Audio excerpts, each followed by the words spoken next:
صلى الله على محمد صلى الله عليه وسلم. أعوذ بالله من الشيطان الرجيم. بسم الله الرحمن الرحيم. والضحى والليل إذا سجى ما ودعك ربك وما قلى وللآخرة خير لك من الأولى ولسوف يعطيك ربك فترضى ألم يجدك يتيما فآوى ووجدك ضالا فهدى ووجدك عائلا فأغنى فأما اليتيم فلا تقهر وأما السائل فلا تنهر وأما بنعمة ربك فحدث. صدق الله العظيم.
الحمد لله وكفى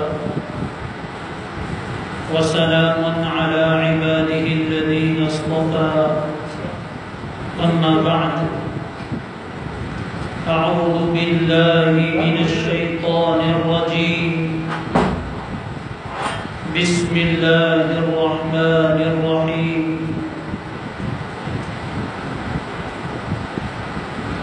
يا أيها الذين آمنوا قوا أنفسكم وأهليكم نارا وقودها الناس والحجارة عليها ملائكة غلاظ شداد لا يعصون الله ما أمرهم ويفعلون ما يؤمرون.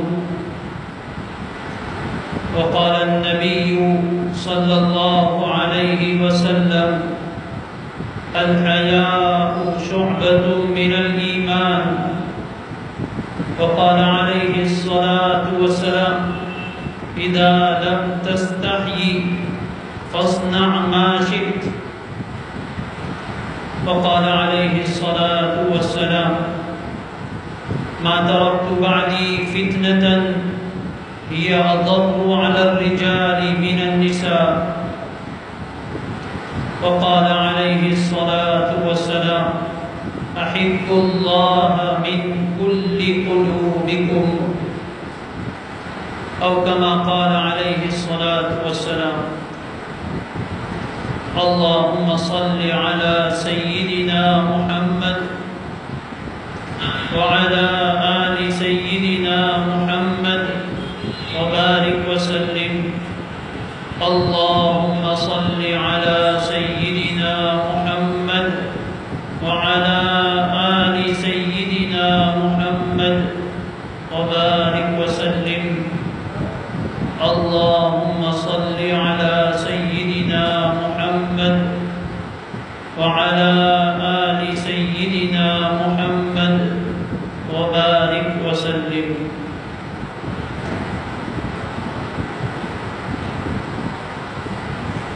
بہت ہی عظمت اور احترام کے قابل میری دینی ماؤں، بہنوں اور بیٹیوں،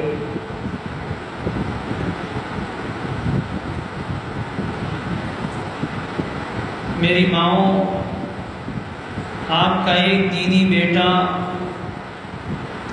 اپنے بیٹا ہونے کی حیثیت سے آپ کے سامنے کچھ باتیں عرض کرنا چاہتا ہے۔ میری پیاری بہنوں، آپ کا ایک ایمانی بھائی ایک بھائی ہونے کی حیثیت سے آپ کے سامنے کچھ باتیں پیش کرنا چاہتا ہے۔ اور میری پیاری بیٹیوں، آپ کا ایک دینی باپ اپنے باپ ہونے کی حیثیت سے آپ کی بہتری کی کچھ باتیں آپ کے سامنے کہنا چاہتا ہے۔ مجھے امید ہے کہ میری مائیں، میری بہنیں اور میری بیٹیاں ان باتوں کو دل کے کانوں سے، عمل کی نیت سے سنے گی اور انشاءاللہ اس پر عمل کرے گی۔ میں کچھ کہنا شروع کروں اس سے پہلے میری اور آپ کی سب کی توجہ صرف اور صرف اللہ کی طرف ہو، مکمل خاموشی اور پورے دھیان کے ساتھ سننے کی نیت کریں، دل ہی دل میں اللہ سے دعا کریں کہ اللہ آج کی اس مجلس کو ہماری زندگی کی تبدیلی کا ذریعہ بنا دے۔ پیارے اللہ، آج کی اس مجلس کو ہمارے لیے ذریعہ نجات بنا دے۔ پیارے اللہ، آج کی اس مجلس کو ہمارے دلوں میں اپنی محبت کے اترنے کا ذریعہ بنا دے۔ اللہ وہ کہنے کی، سننے کی، سمجھنے کی اور عمل کرنے کی توفیق مجھے عطا فرمائے، آپ کو عطا فرمائے، جس میں ہماری بہتری ہو۔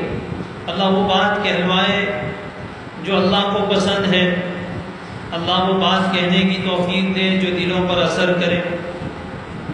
اگر ہم دونوں کی توجہ اللہ کی طرف ہوگی تو انشاءاللہ اللہ کی رحمت اترے گی، دل کی زمین نرم ہوگی، دل کی زمین نرم ہوگی، آنکھوں سے آنسو نکلیں گے اور باتیں اندر اثر کر جائے گی، انشاءاللہ ہماری ہدایت کا فیصلہ ہو جائے گا۔ میری عزیز ماؤں اور بہنوں، اس دنیا میں ہر انسان کامیابی چاہتا ہے۔ اس دنیا میں آنے والا ہر انسان جب اس کو سمجھ اور شعور پیدا ہوتا ہے تو اس کی چاہت یہ ہوتی ہے کہ میں کامیاب ہو جاؤں، اور کامیابی کی طرف اٹھنے والا پہلا قدم، کامیابی کے راستے پر اٹھنے والا پہلا قدم وہ اللہ تبارک و تعالی سے، میرے اور آپ کے خالق سے، میرے اور آپ کے مالک سے تعلق کا پیدا ہونا ہے۔ اللہ تبارک و تعالیٰ کی ذات کے ساتھ تعلق، اللہ کی ذات کے ساتھ کنیکشن، یہ کامیابی کا پہلا قدم ہے۔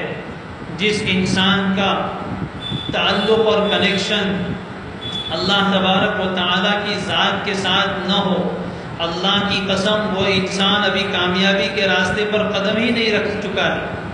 چاہے وہ دنیا کے اعتبار سے کتنا ہی ترقی یافتہ سمجھا جائے، چاہے وہ دنیا کے اعتبار سے کتنا ہی مالدار ہو، چاہے وہ دنیا کے اعتبار سے کتنا ہی عزت والا ہو، لیکن جس انسان کا، جس مرد کا، جس عورت کا، جس بچے بچی کا، جس بوڑھے کا، جس جوان کا تعلق اور کنیکشن اللہ تبارک و تعالیٰ کی ذات کے ساتھ قائم نہیں ہوا، وہ انسان کامیابی کے راستے پر نہیں ہو سکتا۔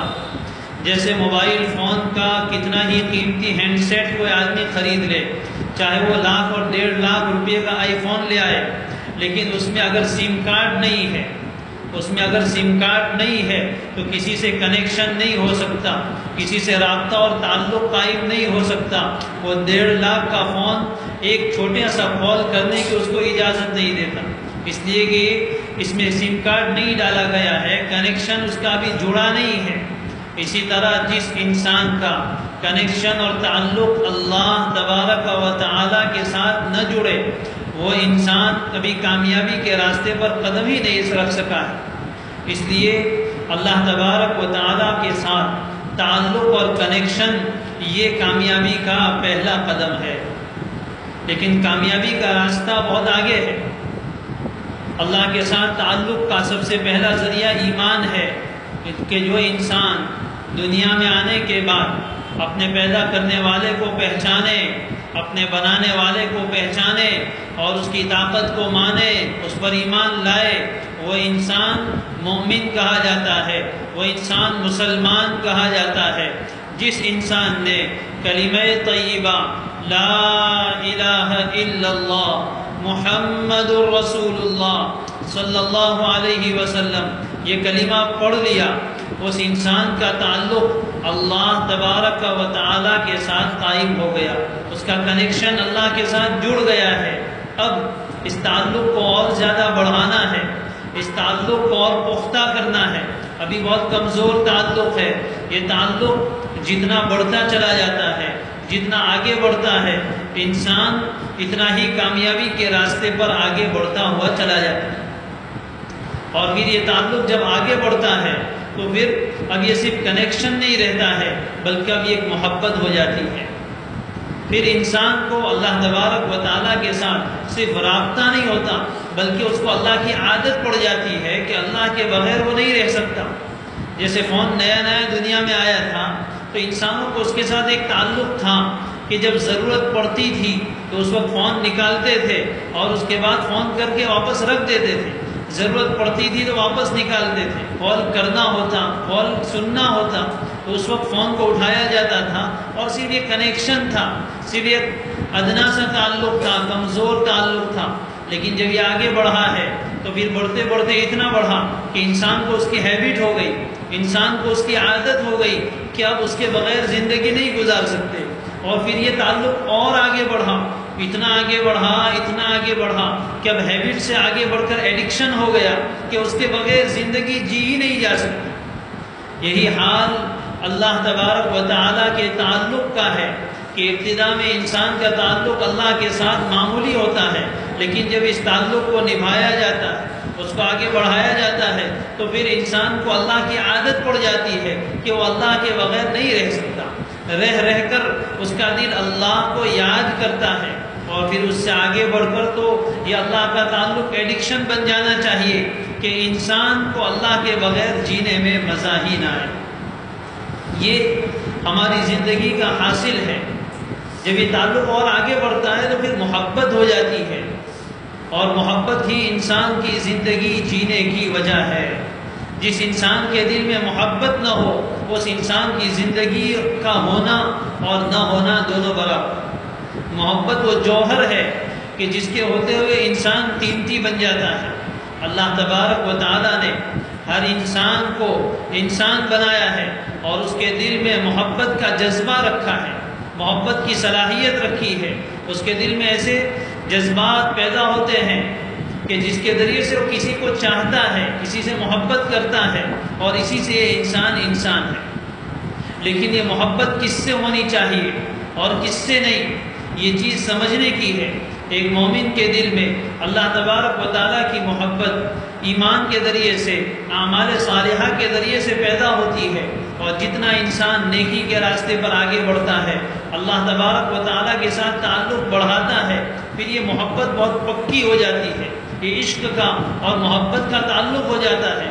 پھر انسان صرف 5 وقت کی نمازوں پر اکتفا نہیں کرتا، پھر اس کو سجدے میں مزے آتے ہیں، پھر اس کو نماز میں مزہ آتا ہے، پھر اس کو اللہ سے ملنے کا شوق ہوتا ہے، دعا میں وہ بےتاب ہو جاتا ہے، دعا کرنے میں اس کو مزہ آتا ہے، اللہ کو یاد کرنے میں مزہ آتا ہے، نماز میں کھڑے رہنے میں مزہ آتا ہے، اللہ کے لیے بھوکا رہنے میں مزہ آتا ہے۔ کیا کبھی ہم نے سوچا کہ عبادتیں کیا ہیں؟ نماز، روزہ، زکوٰۃ، حج، یہ سب چیزیں کیا ہے؟ اللہ تبارک و تعالیٰ کے ساتھ محبت کا اظہار ہے۔ دنیا آج محبت کا نام بہت لیتی ہے اور محبت کو لوگ بہت زیادہ سمجھنے لگے ہیں، جب کسی انسان کو دوسرے انسان سے محبت ہوتی ہے تو کیا ہوتا ہے؟ سب سے پہلے رابطے ہوتے ہیں، میسج ہوتے ہیں، کانٹیکٹ ہوتا ہے، اس کے بعد آگے بڑھتا ہے معاملہ تو پھر ایک دوسرے کو دیکھنے کا موقع آتا ہے، پھر اس سے آگے بڑھتے ہیں ایک دوسرے کے ساتھ رہنے کا موقع آتا ہے، پھر ایک دوسرے کی جدائی پر کھانا اچھا نہیں لگتا ہے، ایک دوسرے کے لیے بھوکا رہنے میں مزہ آتا ہے، اس کے لیے مال خرچ کرنے میں مزہ آتا ہے، پھر اس کے لیے قربانیاں دی جاتی ہیں۔ یہی حال اللہ کی محبت کا ہے میری عزیز ماؤں اور بہنوں۔ جب ایک انسان کو اللہ کے ساتھ تعلق پیدا ہوتا ہے تو اس کا جی چاہتا ہے کہ میں اپنے رب سے بات کروں، اپنے رب سے بات کروں۔ رب سے بات کرنے کا طریقہ کیا ہے کہ نماز میں آ کر اللہ کے سامنے کھڑے ہو جاؤ، یہ اللہ سے ملاقات ہے، یہ اللہ سے بات چیت ہے۔ ہم پڑھتے ہیں الحمدللہ رب العالمین، رب سامنے سے جواب دیتا ہے، میرے بندے نے، میری بندی نے میری تعریف کی ہے۔ ہر آیت پر اللہ کی طرف سے جواب آتا ہے، ہم دعا کرتے ہیں وہ لبیک کہتا ہے۔ پھر رب کے لیے اس کی محبت کو سچا بتانے کے لیے رمضان کا مہینہ آتا ہے تو ہم روزے رکھتے ہیں اور بھوکے رہتے ہیں، یہ اللہ کی محبت کا اظہار ہے۔ گھر میں کھانا موجود ہے لیکن رب نے کہا کہ بھوکا رہنا ہے تو ہم بھوکے رہنے کے لیے تیار۔ زکوٰۃ کا موقع آتا ہے اپنے مال میں سے نکال کر دیتے ہیں رب کے نام پر۔ حج کا موقع آتا ہے تو بے تاب ہو جاتے ہیں، حج تو ہے ہی عاشقانہ عبادت، خیر ایک لمبی بات ہے۔ تو جب انسان کا تعلق اللہ تبارک و تعالیٰ کے ساتھ بڑھتا ہے تو یہ تعلق پھر محبت بن جاتی ہے، بندہ اور بندی محبت کرنے والے، اور اللہ تبارک و تعالیٰ محبوب بن جاتے ہیں، اللہ سے محبت کی جاتی ہے۔ اور یہ تعلق ایک طرفہ نہیں ہے، ون سائڈ گیم نہیں ہے، بلکہ بندہ محبت کرنے والا ہے اور رب بھی محبت کرنے والا۔ یہ ایسا عجیب تعلق ہے کہ اللہ محب بھی ہے، محبت کرنے والا بھی ہے، اور محبوب بھی ہے، یعنی جس سے محبت کی جا رہی ہے۔ بندہ اور بندی اللہ کو چاہنے والے ہیں اور اللہ بھی ان کو چاہنے والا ہے۔ لہذا بندے اور اللہ کے درمیان بہت سارے تعلقات ہیں، اس کی بہت ساری حیثیتیں ہیں، لیکن ایک بہت عجیب حیثیت یہ ہے کہ ہمارے اور اپنے رب کے درمیان محبت کا رشتہ ہے، محبت کا تعلق ہے۔ ہم اللہ کو چاہنے والے اور اللہ ہمیں چاہنے والے۔ بلکہ عجیب بات، حدیث قدسی میں نبی کریم صلی اللہ علیہ وسلم فرماتے ہیں کہ اللہ تبارک و تعالیٰ فرماتے ہیں، یا ابن آدم انی لک محب فبحقی علیک کلی محبا۔ اے آدم کی اولاد، میں تجھ سے محبت کرتا ہوں۔ اللہ نے پہلے اپنی محبت کا اظہار کیا ہے۔ اللہ فرماتے ہیں کوئی دنیا کا انسان اگر یوں کہہ دے کہ مجھے آپ سے محبت ہے، انسان بے قرار ہو جاتا ہے۔ یہاں تو مالک کائنات، انسانوں کا، جناتوں کا، آسمانوں کا، زمینوں کا، پہاڑوں کا، دریاؤں کا، سمندروں کا رب، ساری کائنات کا تن تنہا مالک، وہ یوں کہتا ہے کہ اے انسان میں تجھ سے محبت کرتا ہوں۔ اس سے یہ ایسا جملہ ہے، اگر سینے میں دھڑکنے والا دل ہو، انسان کا دل پھٹ جائے اللہ کی محبت کا اظہار سن کے۔ اور پھر اللہ تعالیٰ آگے فرماتے ہیں، اے انسان میرے حق کا تجھے واسطہ، تو بھی تو مجھ سے محبت کرنے والا بن جا۔ میں تو تجھ سے محبت کروں اور تو مجھ سے محبت نہ کرے، یہ کیسی بے وفائی ہے، یہ کیسی ناقدری ہے۔ اللہ تعالیٰ فرماتے ہیں، اے انسان میں تجھ سے محبت کرتا ہوں، تو بھی مجھ سے محبت کرنے والا بن جا۔ یہ تعلق ہے، اور جب محبت ہو جاتی ہے تو پھر انسان ہر چیز اپنے محبوب سے پوچھ کر کرتا ہے۔ جب محبت ہو جاتی ہے تو پھر انسان ہر چیز اپنے محبوب سے پوچھ کر کرتا ہے۔ کپڑے میں کیسے پہنوں، آپ کو کون سے کپڑے اچھے لگتے ہیں، آپ کو کون سا کھانا اچھا لگتا ہے، آپ کو میرا کس طرح بات کرنا اچھا لگتا ہے، ہر چیز محبوب سے پوچھی جاتی ہے۔ محبوب جیسا چاہتا ہے ویسا ایک سچا عاشق اور محب زندگی گزارتا ہے۔ جب اللہ تبارک و تعالیٰ ہمارے محبوب ہوئے تو ہمیں بھی اللہ تعالیٰ چاہتے ہیں کہ ہم کیسی زندگی گزاریں۔ اب ایک انسان کو، ایک مرد کو، ایک عورت کو سمجھنا چاہیے کہ رب ہمارا محبوب ہم سے کیسی زندگی چاہتا ہے، وہ ہمیں کیسا دیکھنا چاہتا ہے، وہ کس حالت میں ہمیں دیکھنا چاہتا ہے۔ ان چیزوں کو سیکھنے کا نام دین ہے، ان چیزوں کو سیکھنے کا نام علم ہے، یہ طریقہ زندگی ہے، یہ لائف سٹائل ہے۔ یہ دین کس چیز کا نام ہے؟ دین اسلام کس چیز کا نام ہے؟ دین اسلام صرف مصلی کی حد تک محدود نہیں ہے، دین اسلام صرف وضو اور نماز تک محدود نہیں ہے، بلکہ دین اسلام زندگی کے ہر شعبے سے متعلق ہے۔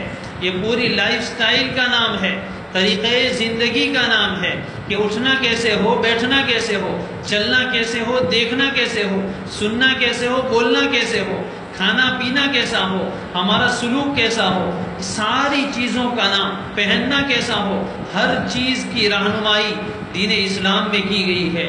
دین اسلام کو دوسرے الفاظ میں یوں کہیے کہ اللہ تبارک و تعالیٰ کو جو طریقے پسند ہے اپنے بندوں اور بندیوں کے لیے، وہ طریقوں کا نام دین اسلام ہے۔ اللہ کا احسان ہے، اللہ تبارک و تعالیٰ کا فضل ہے کہ اس نے ہمیں ایمان دیا ہے، اس نے ہمیں اسلام دیا ہے۔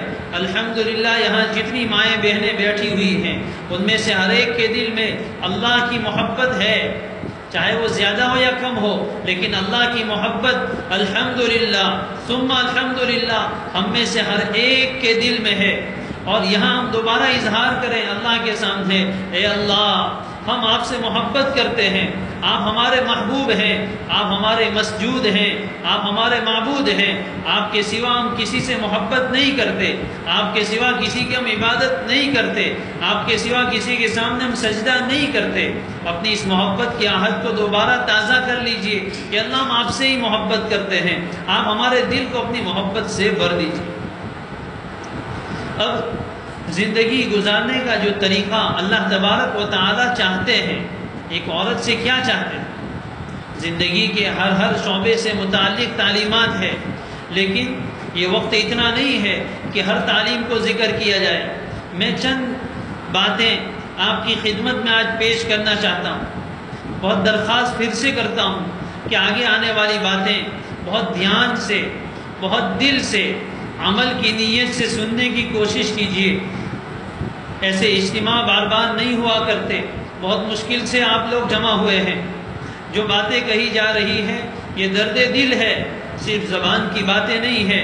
اللہ کرے یہ دل سے نکلے اور دل تک پہنچے اور ان باتوں کا دل پر اثر ہو۔ پھر سے ایک مرتبہ درخواست کروں گا کہ بہت توجہ سے، بہت دھیان سے سنیے کہ اللہ تبارک و تعالیٰ آپ سے کیا چاہتے ہیں، اللہ تعالیٰ آپ کو کیسا دیکھنا چاہتے ہیں، آپ کون سے اعمال ایسے کریں، آپ کس طرح رہیں جس سے آپ کا رب، آپ کا محبوب آپ سے خوش ہو جائے۔ یہ باتیں آگے میں بیان کرنے جا رہا ہوں۔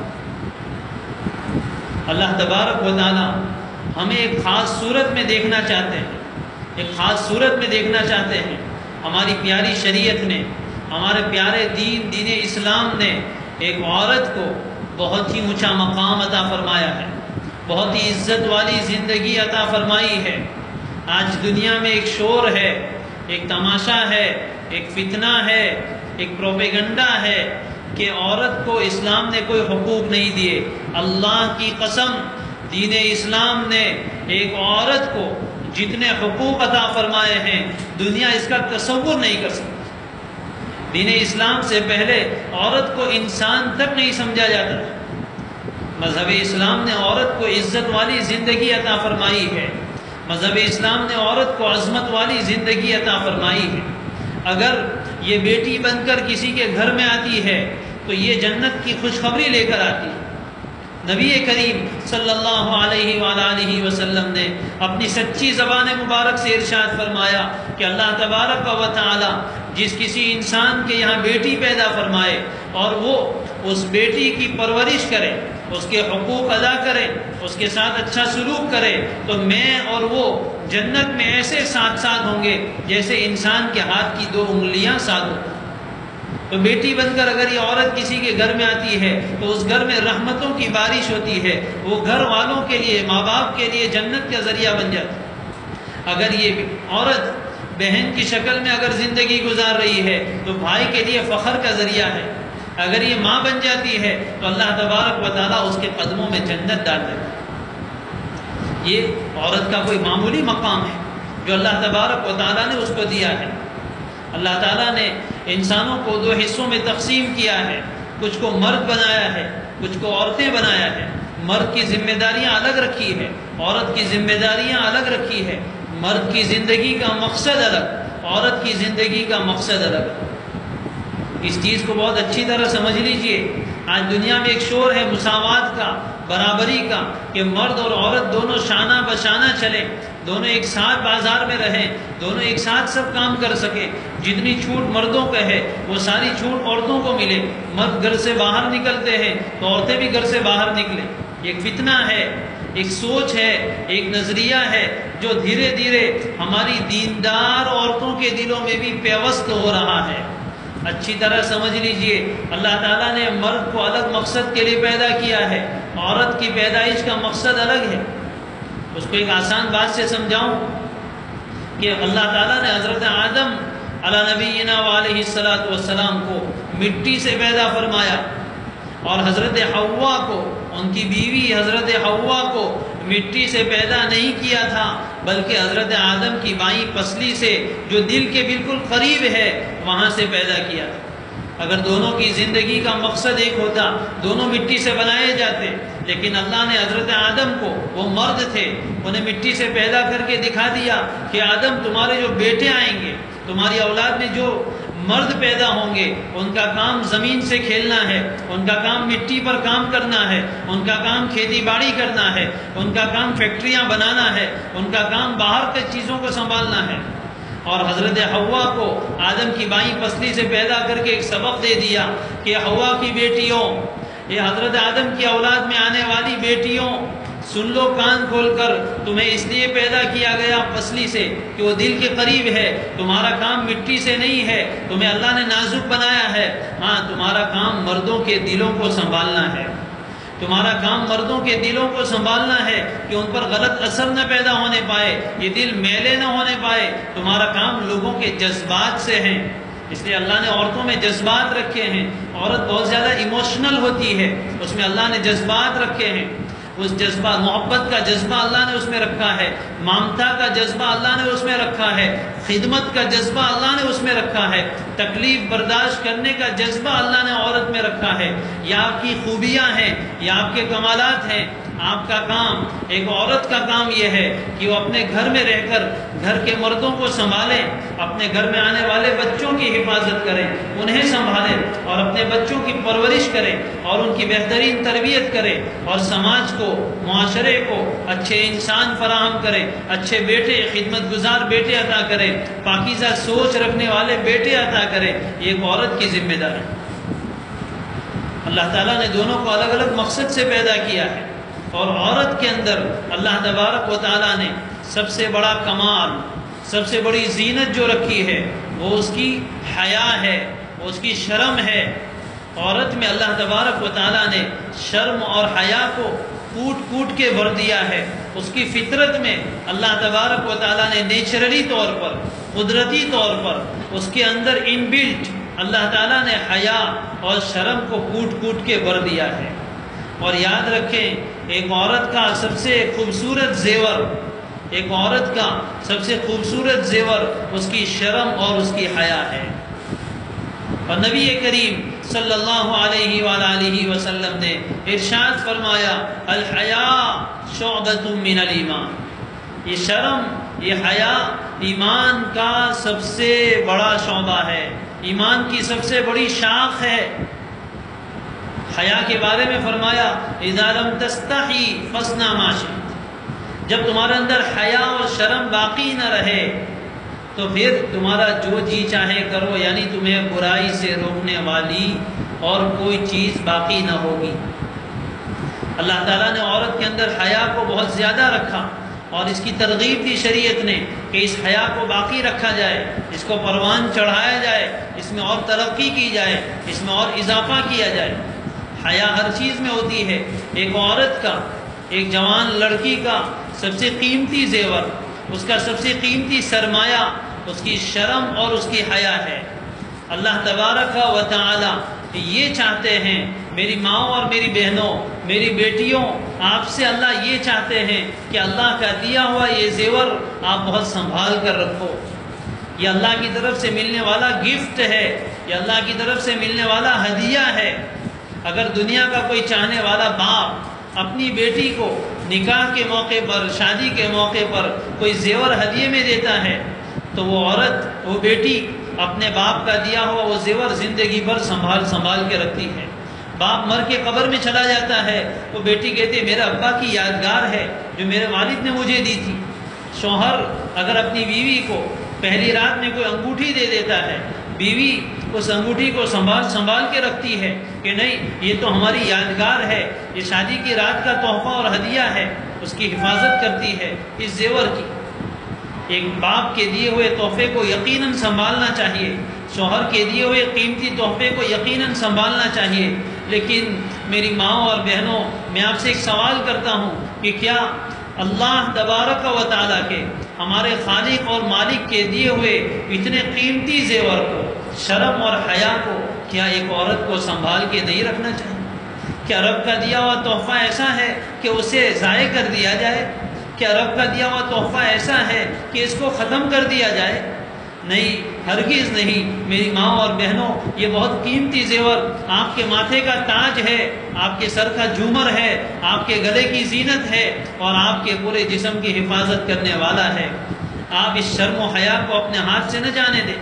شریعت نے پوری کوشش اس بات کی ہے کہ یہ شرم و حیا عورت کے اندر ہر درجے میں باقی رہے، اور اس کے مقابلے میں ہم سب جانتے ہیں کہ ایک اللہ کی دعوت ہے، اور اس کے مقابلے میں ایک شیطان کی دعوت ہے۔ شیطان کی، چاہے وہ شیطان جناتی ہو، چاہے وہ شیطان انسانی ہو، انسانوں میں بہت سارے شیطان ہیں، ان کی چاہت یہ ہے کہ عورت کا یہ قیمتی زیور چھین لیا جائے۔ ان کی چاہت یہ ہے کہ عورت کا یہ قیمتی زیور چھین لیا جائے۔ چنانچہ آج کی اس دنیا میں ہماری ماں اور بہنوں کے اس قیمتی زیور کو چھیننے کے لیے اتنی کوششیں کی گئی کہ اس کو بیان کرنا مشکل ہے۔ ہر وہ طریقہ اپنایا گیا جس سے ایک عورت کی شرم و حیا کی چادر تار ہو جائے۔ اللہ تبارک و تعالیٰ کی چاہت یہ ہے کہ عورت شرم و حیا کے ساتھ رہے، اور اس کے مقابلے میں شیطان کی چاہت یہ ہے کہ عورت بے حیا اور بے شرم بن جائے۔ چنانچہ اللہ تبارک و تعالیٰ یہ چاہتے ہیں کہ عورت کی حیا کا اظہار ہر جگہ ہو۔ سب سے پہلے اس کے دل میں حیا ہو، اس کے دل میں حیا ہو، دل میں شرم ہو، اور جب دل میں حیا ہوتی ہے تو اس کا اظہار زبان سے ہوتا ہے۔ اس کی بات میں بھی شرم و حیا ہوتی ہے، اس کی زبان پر بے حیائی کے، بے شرمی کے اور فحش طرح کے جملے نہیں آتے، اس کی زبان سے گندی باتیں نہیں نکلتی، اس کی زبان سے پھر بے حیائی کی باتیں نہیں ہوتی، بلکہ وہ حیا اور شرم والی باتیں کرتی ہے، وہ سنجیدہ لڑکیوں کی طرح باتیں کرتی ہے، اس کی بات میں پھوڑپنا نہیں ہوتا ہے، اس کی بات میں بے حیائی نہیں ہوتی، زبان سے بھی اس کا اظہار ہوتا ہے۔ لہذا ایک عورت کو اپنی زبان کی بھی حفاظت کرنی چاہیے۔ یہاں تک علماء نے لکھا ہے، ایک مسئلہ علماء نے لکھا ہے، اس سے آپ اندازہ لگائیے کہ عورت کی شرم و حیا کی حفاظت کہاں تک کی گئی۔ نکاح کا موقع آتا ہے، بیٹی کی شادی کرنی ہے، اس کی اجازت کے بغیر شادی نہیں ہو سکتی۔ باپ اپنی بیٹی کے پاس آتا ہے، بیٹی کنواری ہے، پہلی مرتبہ نکاح کا موقع ہے، باپ اپنی بیٹی سے پوچھتا ہے بیٹے تیرا نکاح فلاں مرد سے اتنے مہر کے عوض میں کر دوں؟ علماء فرماتے ہیں کہ جوان لڑکی ہے، اگر وہ زبان سے ہاں کہے تب بھی اس کی اجازت مانی جائے گی، اگر وہ زبان سے نہ بولے، بالکل خاموش رہے، تب بھی اس کی اجازت سمجھی جائے گی، اور اس کی آنکھ سے اگر آنسو نکل آئے خوشی کا، یہ بھی اس کی اجازت سمجھی جائے گی۔ یہ دلیل ہے اس بات کی کہ ایک جوان لڑکی میں، ایک کنواری لڑکی میں شرم اور حیا اتنی غالب ہوتی ہے کہ وہ اپنی زبان سے اپنے باپ کے سامنے یوں کہہ دے کہ ابا میری شادی کر دو، یہ بھی اس کے لیے شرم و حیا کے خلاف۔ اس قدر شرم اور حیا کو باقی رکھنے کی کوشش کی گئی۔ اس سے آپ ذرا اندازہ لگائیے کہ اس کی زبان پر بھی شرم حیا، اس کے لباس میں بھی شرم اور حیا ہو، اس کے لباس میں بھی شرم اور حیا ہو۔ اللہ تبارک و تعالیٰ یہ چاہتے ہیں کہ عورت کو ہم نے حسن کا پیکر بنایا ہے، اس میں خوبصورتی اور بیوٹی اللہ نے رکھ دی ہے۔ پیدائشی طور پر مرد کے مقابلے میں عورت میں اللہ نے حسن و جمال زیادہ رکھا ہے۔ یہ حسن و جمال اللہ نے اس کو عطا فرمایا، لیکن اس کے بعد یہ فرمایا کہ یہ حسن و جمال بازار میں دکھانے کی چیزیں نہیں ہے، یہ حسن و جمال متاع کوچہ و بازار نہیں ہے، یہ حسن و جمال ایسا نہیں ہے کہ ہر غیر آدمی اس پر نظر ڈال سکے، بلکہ تم بہت خاص ہو، تمہارا یہ حسن و جمال کسی خاص آدمی کے لیے ہوگا، اس کے سامنے ہی آپ کا یہ حسن ظاہر ہوگا، اس کے علاوہ کے سامنے آپ کا یہ حسن ظاہر نہیں ہو سکتا۔ لہذا شریعت نے حکم دیا پردے کا کہ ایک عورت بہتر تو یہ ہے کہ اپنے گھر میں رہے، اگر بہت سخت کوئی ضرورت پیش آ جائے اور اپنے گھر سے باہر نکلنا ہی پڑے تو اس کو چاہیے کہ اپنے آپ کو چھپا کر نکلے، تاکہ راستے پر چلنے والے اوباش قسم کے لوگ اپنی میلی اور گندی نظریں ہماری اس بیٹی پر، اللہ تبارک و تعالیٰ چاہتے ہیں کہ میری اس بندی پر نہ ڈالیں، اس لیے اللہ نے حکم دیا عورت کو پردہ کرنے کا کہ وہ پردے میں اپنے آپ کو چھپا کر نکلے، تاکہ کوئی اوباش اور شریر قسم کا خبیث الباطن آدمی دیکھنا بھی چاہے تو وہ دیکھنے کی چاہت کے باوجود اس کو نہ دیکھ سکے، اس کا اپنی نظروں کو میلا نہ کرنے پائے۔ یہ پردہ کوئی عذاب نہیں ہے، پردہ جو اللہ تبارک و تعالیٰ نے ایک عورت کے اوپر لازم کیا ہے، یہ پردہ ایک عورت کو کوئی ترقی سے روکنے والا نہیں ہے، اس کی اہانت اور ذلتی نہیں ہے، بلکہ اس کی حفاظت کا ضامن ہے، اس کی حفاظت کا ذمہ دار ہے، اس کی پاک دامنی کے ذمہ دار ہے، اس کی پاک دامنی کی حفاظت کا ذمہ دار ہے، اس کی شرم و حیا کی حفاظت کا ذمہ دار ہے، اس کی جان کی، اس کی عزت کی حفاظت کا ذمہ دار۔ آپ اندازہ لگائیے، ایک دو مثالوں سے انشاءاللہ بات سمجھ میں آئے گی۔ ہماری نوجوان بیٹیاں، ہماری نوجوان بہنیں پردہ کرنے میں عار اور شرم محسوس کرتی ہے، وہ سمجھتی کہ یہ کیا چیز ہوئی کہ ہم اپنے آپ کو چھپ چھپا کر رکھیں۔ میری پیاری بہنوں، میری پیاری بیٹیوں، اللہ تبارک و تعالیٰ نے آپ کو جو عزت اور مقام دیا ہے اس کو سمجھیے۔ ایک آدمی نے کسی عالم کے سامنے ایک بات کہی کہ تمہاری عورتیں کسی مرد سے مصافحہ کیوں نہیں کرتی، ہاتھ کیوں نہیں ملاتی ہے؟ ہمارے یہاں دیکھو سب جھوٹ ہے، ہر مرد، اجنبی مرد دوسری عورت سے ہاتھ ملاتا ہے، اس سے مصافحہ کرتا ہے، اس سے کھل کر باتیں کرتا ہے۔ تمہاری عورتیں کیا بات ہے کہ کسی دوسرے اجنبی اور پرائے مرد کے ساتھ ہاتھ نہیں ملاتی؟ وہ پوچھنے والا انگریز تھا، جواب دینے والے نے بہت پیارا جواب دیا اور اس سے کہا کہ کیا اگر کوئی آدمی تمہاری برطانیہ کی اور انگلینڈ کی رانی کوئین ایلزابیتھ کے ساتھ ہاتھ ملانا چاہے تو کیا وہ ملا سکتا ہے؟ کہا نہیں، وہ تو رانی ہے، وہ تو کوئین ہے، اس کے ساتھ ہر آدمی ہاتھ نہیں ملا سکتا۔ اس عالم نے جواب دیا کہ جا پھر ہماری ہر بیٹی تیری کوئین ایلزابیتھ سے بہتر ہے، اس کے ساتھ ہاتھ ملانے کی ہر کسی کو اجازت نہیں ملتی، اس کا حسن ہر کسی کے لیے نہیں ہے، بلکہ یہ اس کا حسن اللہ تبارک و تعالیٰ نے کسی خاص انسان کے لیے رکھا ہے، اس کی حفاظت اسی میں ہے۔ جو عورت پردہ نہیں کرتی اور بغیر پردے کے باہر گھومتی ہے، ہر دیکھنے والا اس پر نظر ڈالتا ہے، ہر دیکھنے والا اس پر نظر ڈالتا ہے، اپنی میلی اور ہوسناک نظروں سے، اپنی واسنا سے بری ہوئی نظروں سے اس کو دیکھتا ہے، اس عورت کے چہرے سے نور اتار لیا جاتا ہے۔ کسی دینے والے نے بہت پیاری مثال دی کہ جو عورت، جو جوان لڑکی اپنے پردے کی حفاظت کرتی ہے، بغیر پردے کے اجنبی مردوں کے سامنے نہیں جاتی، اپنے چچازاد بھائیوں کے سامنے، اپنے غیر محرم رشتہ داروں کے سامنے بھی نہیں جاتی، اجنبی اور محلے کے لڑکوں کے سامنے بھی نہیں جاتی، بلکہ اپنے آپ کو چھپا کر رکھتی۔ جب اس کا نکاح ہوتا ہے اور وہ اپنے شوہر کے پاس جاتی ہے تو اس کے چہرے پر وہ نورانیت ہوتی ہے جو نورانیت دنیا کے کسی میک اپ سے حاصل نہیں ہو سکتی۔ اب اس کی مثال یوں سمجھیے کہ اگر کسی انسان کو کیلا کھانا ہو اور وہ کیلا اپنی لوم میں لگا ہوا ہو اور جس وقت کھانا ہے اسی وقت اس کو توڑا جائے اور اس کا چھلکا اتارا جائے، وہ کیلا کتنا خوبصورت دکھتا ہے، اس کے اندر سے آئرن چمکتا ہوا نظر آتا ہے، کھانے والے کو کھانے کی رغبت ہوتی ہے، جی چاہتا ہے۔ لیکن اگر کیلے کو پہلے سے کھول کر رکھ دیا جائے، اس کا چھلکا اتار دیا جائے تو پھر تھوڑی دیر کے بعد وہ کیلا کالا پڑ جاتا ہے، اس کا رنگ بدل جاتا ہے، وہ کھانے تو کیا دیکھنے کے بھی قابل نہیں رہتا۔ ایک شریف الطبع انسان اس کیلے کو کھانا گوارا نہیں کرتا۔ ٹھیک یہی مثال ہے اس عورت کی جو اپنے آپ کو پردے میں چھپا کر رکھتی ہے، جس وقت وہ اپنے شوہر کے پاس جاتی ہے اس کے شوہر کو اس میں اٹریکشن نظر آتا ہے، کشش نظر آتی ہے اور وہ اس کی طرف مائل ہوتا ہے، دونوں میں محبت پیدا ہوتی ہے، دونوں میں الفت پیدا ہوتی ہے، دونوں کی زندگی بہت بہتر طریقے سے گزرتی ہے۔ اور جو جوان لڑکی پردے کا اہتمام نہیں کرتی، 50 انسان اس پر نظر ڈالتے رہتے ہیں، اور وہ جب اپنے شوہر کے پاس جاتی ہے اس کی مثال بھی ایسی ہی ہے جیسے کیلے کو بہت پہلے سے کھول کر رکھ دیا گیا، اس کے چہرے سے نور اتار لیا جاتا ہے.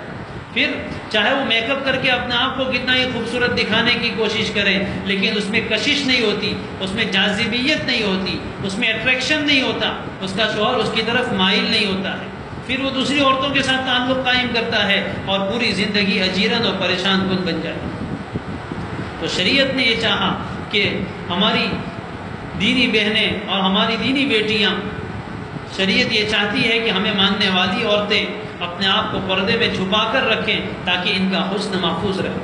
شریعت نے لباس میں حیا رکھی کہ ہماری دین اسلام کی ماننے والی بیٹیوں کا لباس ایسا ہو کہ جس سے حیا ظاہر ہو. لباس کا مقصد ہے، لباس کا مقصد یہ ہے کہ انسان کے بدن کو چھپائے، لباس کا مقصد یہ ہے کہ انسان کے بدن کو چھپائے، اور جو بدن کے اتار چڑھاؤ ہے وہ صاف کھل کر نظر نہ آئے. لباس کا یہ مقصد ہے، لیکن یہ لباس کا مقصد بدل دیا گیا. اب لباس اس لیے پہنا جاتا ہے تاکہ بدن کا اتار چڑھاؤ خوب نظر آئے. تنگ سے تنگ، ٹائٹ سے ٹائٹ لباس پہنا جاتا ہے. لباس تو لباس، برقع پہننے والی ہماری مائیں بہنیں، بہت ہی معذرت کے ساتھ درخواست کروں گا، اللہ کے واسطے برقعے کا مذاق نہ اڑاؤ. اللہ نے برقع اس لیے رکھا ہے کہ حسن چھپ جائے، بدن کا اتار چڑھاؤ نظر نہ آئے. لیکن اب برقع فیشنیبل برقعے، فینسی برقعے کی دکان پر لگایا جاتا ہے، فینسی برقع و مرشے. کیا بات ہے، برقعے کو فینسی بنا دیا، جس کو فیشن کو چھپانے کے لیے بنایا گیا تھا. لیکن برقعے ہماری دیندار عورتوں کے، تعلیم میں جانے والی عورتوں کے، 5 وقت کی نماز پڑھنے والی عورتوں کے، تلاوت اور وظیفے پڑھنے والی عورتوں کے برقعے ایسے ہیں کہ اس کو دیکھ کر برقع بھی شرماتا ہے. ایسے تنگ برقعے اور ایسے تنگ لباس جس میں سے بدن کا اتار چڑھاؤ خوب اچھی طرح نظر آئے، یہ اللہ تبارک و تعالیٰ کو خوش کرنے کا ذریعہ نہیں بن سکتے. اللہ نے لباس میں حیا رکھی ہے. ایک مومن عورت کا لباس ایسا ہونا چاہیے کہ اس کو دیکھ کر پتہ چلے کہ مسلمان لڑکی ہے، اس کو دیکھ کر پتہ چلے کہ شریف زادی ہے، یہ شریف گھرانے سے تعلق رکھنے والی بیٹی ہے. اگر آپ پردے کا اور اپنی شرم و حیا کا خیال رکھیں گے، اللہ کی قسم کسی مرد کی ہمت نہیں ہوگی کہ وہ نظر اٹھا کر آپ کو دیکھ سکے. اللہ نے یہ حیا رکھی، لباس میں حیا. اسی طرح اللہ نے یہ فرمایا مردوں اور عورتوں کا مخلوط اجتماع نہ ہو، ملا ہوا اجتماع نہ ہو. آپ دیکھ رہے ہیں ابھی ہم دین کی بات کہنے کے لیے جمع ہوئے ہیں، آپ اوپر ہیں ہم نیچے ہیں. پردے کا خیال رکھا گیا، حالانکہ مجلس دین کی ہے، لیکن کیوں؟ اس لیے کہ شریعت کا حکم یہ ہے کہ مرد اور عورت ایک جگہ جمع نہ ہو. اس لیے کہ دونوں چیزیں ایسی ہے جیسے کہ مغناطیس اور میگنیٹ ہوتا ہے، لوہے چمبک ہوتا ہے. اگر دو لوہے چمبک کو قریب رکھا جائے تو وہ ایک دوسرے سے مل جاتے ہیں، ایک دوسرے کی طرف کھینچتے چلے جاتے ہیں. یہی حال مرد اور عورت کا ہے. دونوں کے اندر ایک کشش ہے، ایک مغناطیسیت ہے، میگنیشیم ہے کہ وہ ایک دوسرے کی طرف کھینچتے ہیں. اگر مرد اور عورت کو ایک جگہ جمع کیا جائے تو یقیناً مرد کا میلان عورت کی طرف اور عورت کا میلان مرد کی طرف ضرور ہوتا ہے. جو آدمی یہ کہے کہ ہم ایک ساتھ رہتے ہیں لیکن ہمارے دل میں کچھ نہیں ہوتا، اللہ کی قسم وہ جھوٹا ہے یا پھر وہ مرد نہیں ہے. ایسا ہو نہیں سکتا کہ مرد اور عورت ایک جگہ جمع ہو اور ان کے دل میں ایک دوسرے کی چاہت پیدا نہ ہو. ایسا نہیں ہو سکتا. جیسے دو میگنیٹ ایک قریب رکھے جائے اور ایک دوسرے کی طرف نہ کھینچے، ایسا نہیں ہو سکتا. شریعت یہ چاہتی ہے. دینی اجتماع میں الحمدللہ ہم الگ بیٹھتے ہیں، لیکن شادی بیاہ کے موقع پر مرد اور عورتیں ایک ساتھ جمع ہوتے ہیں. عورتوں کو کھلانے والے مرد، ہاں کھلے عام بے حیائی. ہماری بہنیں اور بیٹیاں شادیوں میں ایسی حالت میں جاتی ہے کہ دیکھ کر دل خون کے آنسو روتا ہے کہ اللہ کی کیسی لعنت اترتی ہے، اللہ کی رحمت سے وہ کیسی دور ہو جاتی ہے. ان کو دیکھ کر لگتا نہیں ہے کہ یہ کسی مسلمان کے گھرانے کی شادی. برقع تو بہت دور کی چیز، لباس بھی ایسا، بال کھلے ہوئے، میک اپ کر کے عورتیں باہر نکلتی ہے. ہر دیکھنے والا، راستے پہ چلنے والا بھنگی اس کو دیکھتا ہے اور اپنی خواہش کا اس کو نشان بناتا ہے. راستے پہ چلنے والا بھنگی اپنی تنہائی میں آپ کا تصور کر کے اپنی خواہشات پوری کرتا ہے اور آپ کے ساتھ ذہن میں زنا کرتا ہے. آپ کو اس کا احساس نہیں ہے. ایک مسلمان سے اللہ تعالیٰ یہ چاہتے ہیں کہ کسی کو اس کی شکل و صورت معلوم نہ ہو سوائے اس کے شوہر کے، کہ وہ اپنی عورت کو دیکھیں اور دوسرے لوگ اپنی خواہشات کا اس کو نشانہ نہ بنائیں۔ شریعت یہ چاہتی ہے، لیکن اس کے مقابلے میں اس دور میں ویسٹرن کلچر اور مغربی تہذیب، پشچمی سنسکرتی، اس کا حاصل ہی یہ ہے کہ عورت کو بے حیا بنا دیا جائے، عورت کی شرم کی چادر کو اتار کر پھینک دیا جائے، اس کو ننگا کر کے بازار میں لے آیا جائے۔ یہ ویسٹرن کلچر کی پرانی چاہت ہے اور اس کے اوپر وہ تجربہ کر چکے اور 95-96% تک کامیاب ہو چکے۔ مغرب سے اور ویسٹرن ممالک سے یہ بے حیائی نکل کر ہمارے ملکوں میں آ گئی، ہمارے گھروں میں آ گئی۔ ملک تو بہت دور رہا، ہمارے گھروں میں آ گئی، دینداروں کے گھروں میں آ گئی، اور ہم بھی ان کی رو میں بہتے چلے جا رہے ہیں۔ اگر کسی کے پاس دل کی آنکھ ہو تو مغرب کا اور ویسٹرن کا معاشرہ آج دیکھیں، وہاں کا سماج دیکھیں، وہاں کی عورتوں کی حالت دیکھیں، بس یہی عبرت کے لیے کافی ہے۔ عورت جب اپنے گھر سے باہر نکلی ہے وہ کہیں کی نہیں رہی ہے۔ شریعت نے تو یہاں اس کو اتنا اونچا مقام دیا تھا، گھر میں ملکہ اور رانی بنا کر رکھا تھا، لیکن یہ عورت نے مغرب کے پیچھے چل کر، ویسٹرن کنٹریز کے پیچھے چل کر، اس تہذیب کے پیچھے چل کر اپنے آپ کو 2 ٹکے کا نوکر بنا لیا، اپنے آپ کو سیلز گرل بنا لیا، جو بازار میں جاتی ہے، کاؤنٹر پر بیٹھتی ہے اور ہر آنے والے کے سامنے مسکراہٹ بکھیرتی ہے، ہر آنے والے کے سامنے زبردستی کی اسمائلنگ کرتی ہے، اس لیے کہ اس پر اس کا پیٹ موقوف ہے۔ شریعت نے تو یہ کہا تھا کہ تو بیٹی ہے تو تجھے باپ کھلائے گا، تو بہن ہے تو بھائی تجھے کھلائے گا، تو ماں ہے تو بیٹا تجھے کھلائے گا، اور کوئی نہیں ہے تو اسلامی حکومت تجھے کھلائے گی۔ لیکن اس عورت نے عیاشی کے نام پر، فیشن کے نام پر، فریڈم اور آزادی کے نام پر اپنے آپ کو گھر سے باہر نکالا اور در بدر کی ٹھوکریں کھا رہی۔ شریعت یہ چاہتی ہے کہ ہم اپنی حیا اور شرم کا لحاظ رکھیں، لہذا اپنے لباس میں بے حیائی سے بچیں، شرم و حیا والا لباس رکھیں، اللہ سے مانگے دعا، اے اللہ ہمارے دل میں شرم و حیا عطا فرما۔ اپنی شرم و حیا کی زبان میں حفاظت رکھیں، ایسی باتیں اپنی زبان سے نہ نکالیں۔ آج کل یہ بھی اتنی بے حیائی ہو گئی کہ ایک جوان لڑکی جوان لڑکے کے ساتھ بے تکلف فرینکلی بات کرتے ہوئے نظر آتی ہے اور اس کو کوئی شرم نہیں۔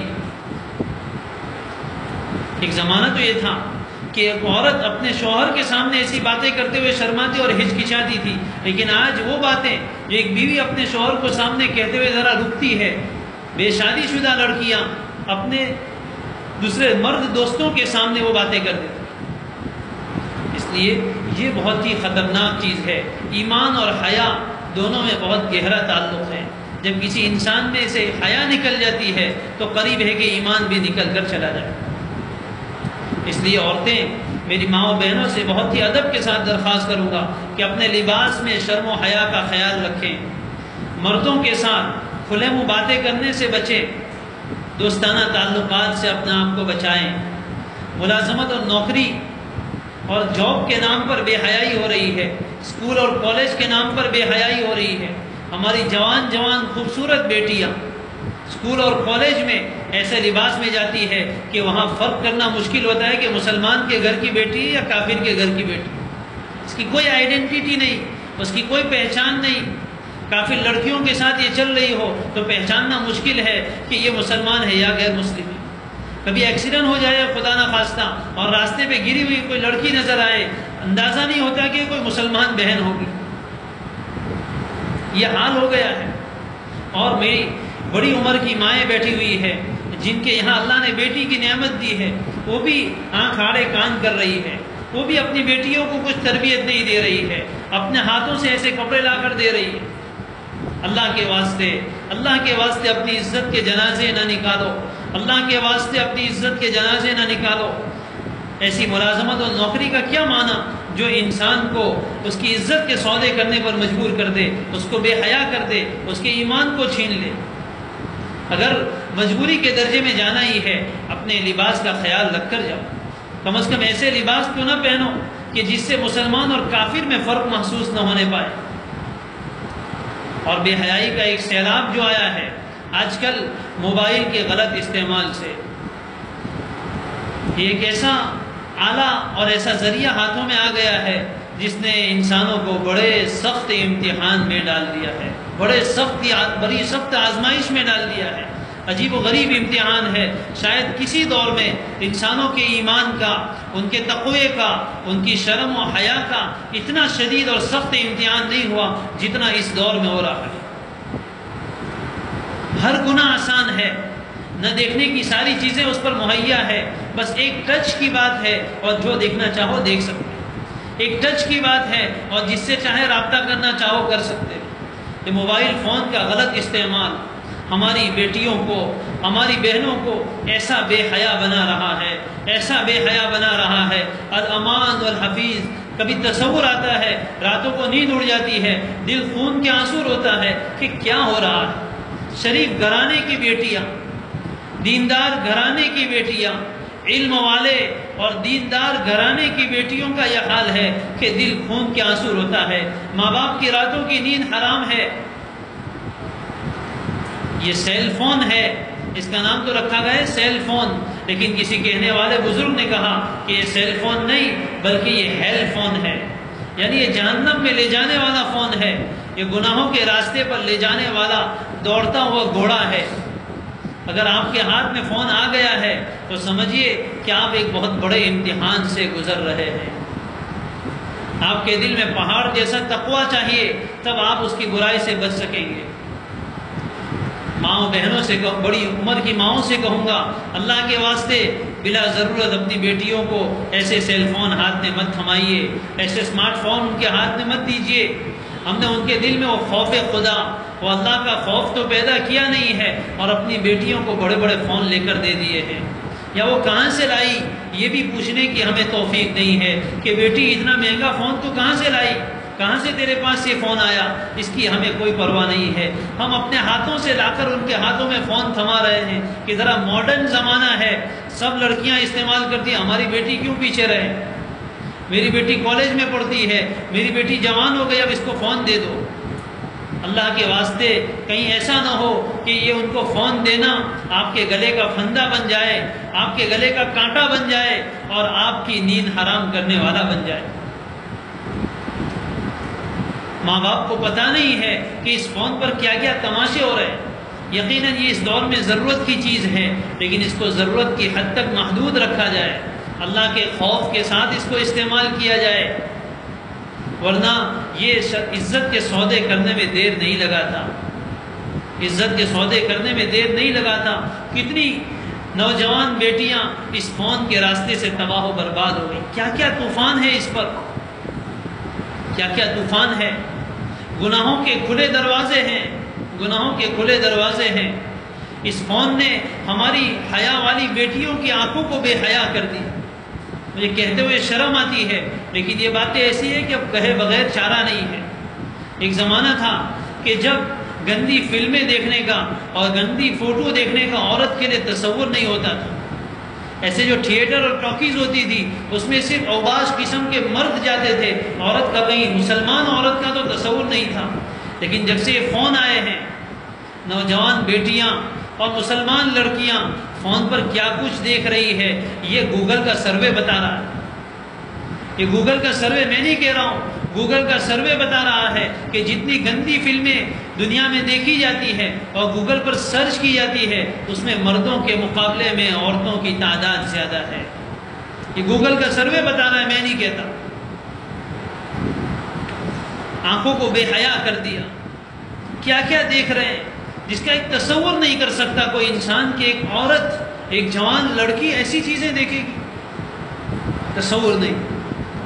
چھوٹے چھوٹے بچے ان ساری چیزوں سے واقف ہو گئے جس سے بہت سی پہلے زمانے میں بڑی عمر کے لوگ واقف نہیں ہوا کرتے۔ اتنی بے حیائی اس پر بھر دی گئی ہے، گناہوں کے راستے پر لے جانے والا دوڑتا ہوا گھوڑا۔ یوٹیوب پہ کیا کیا دیکھا جا رہا ہے۔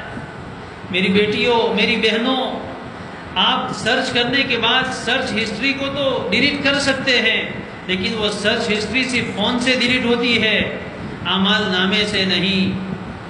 صرف فون سے ڈیلیٹ ہوتی ہے، اعمال نامے سے نہیں۔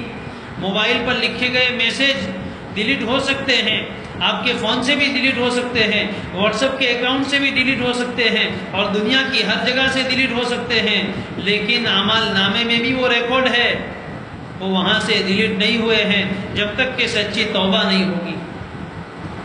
کیا ہم یہ سمجھتے ہیں کہ کوئی دیکھنے والا نہیں؟ رات کو چھپ چھپ کر کیا دیکھا جا رہا ہے؟ کیا اللہ نہیں دیکھتا؟ رات کو چھپ چھپ کر دیر تک کس سے باتیں کی جا رہی ہے؟ کیا اللہ کو معلوم نہیں ہے؟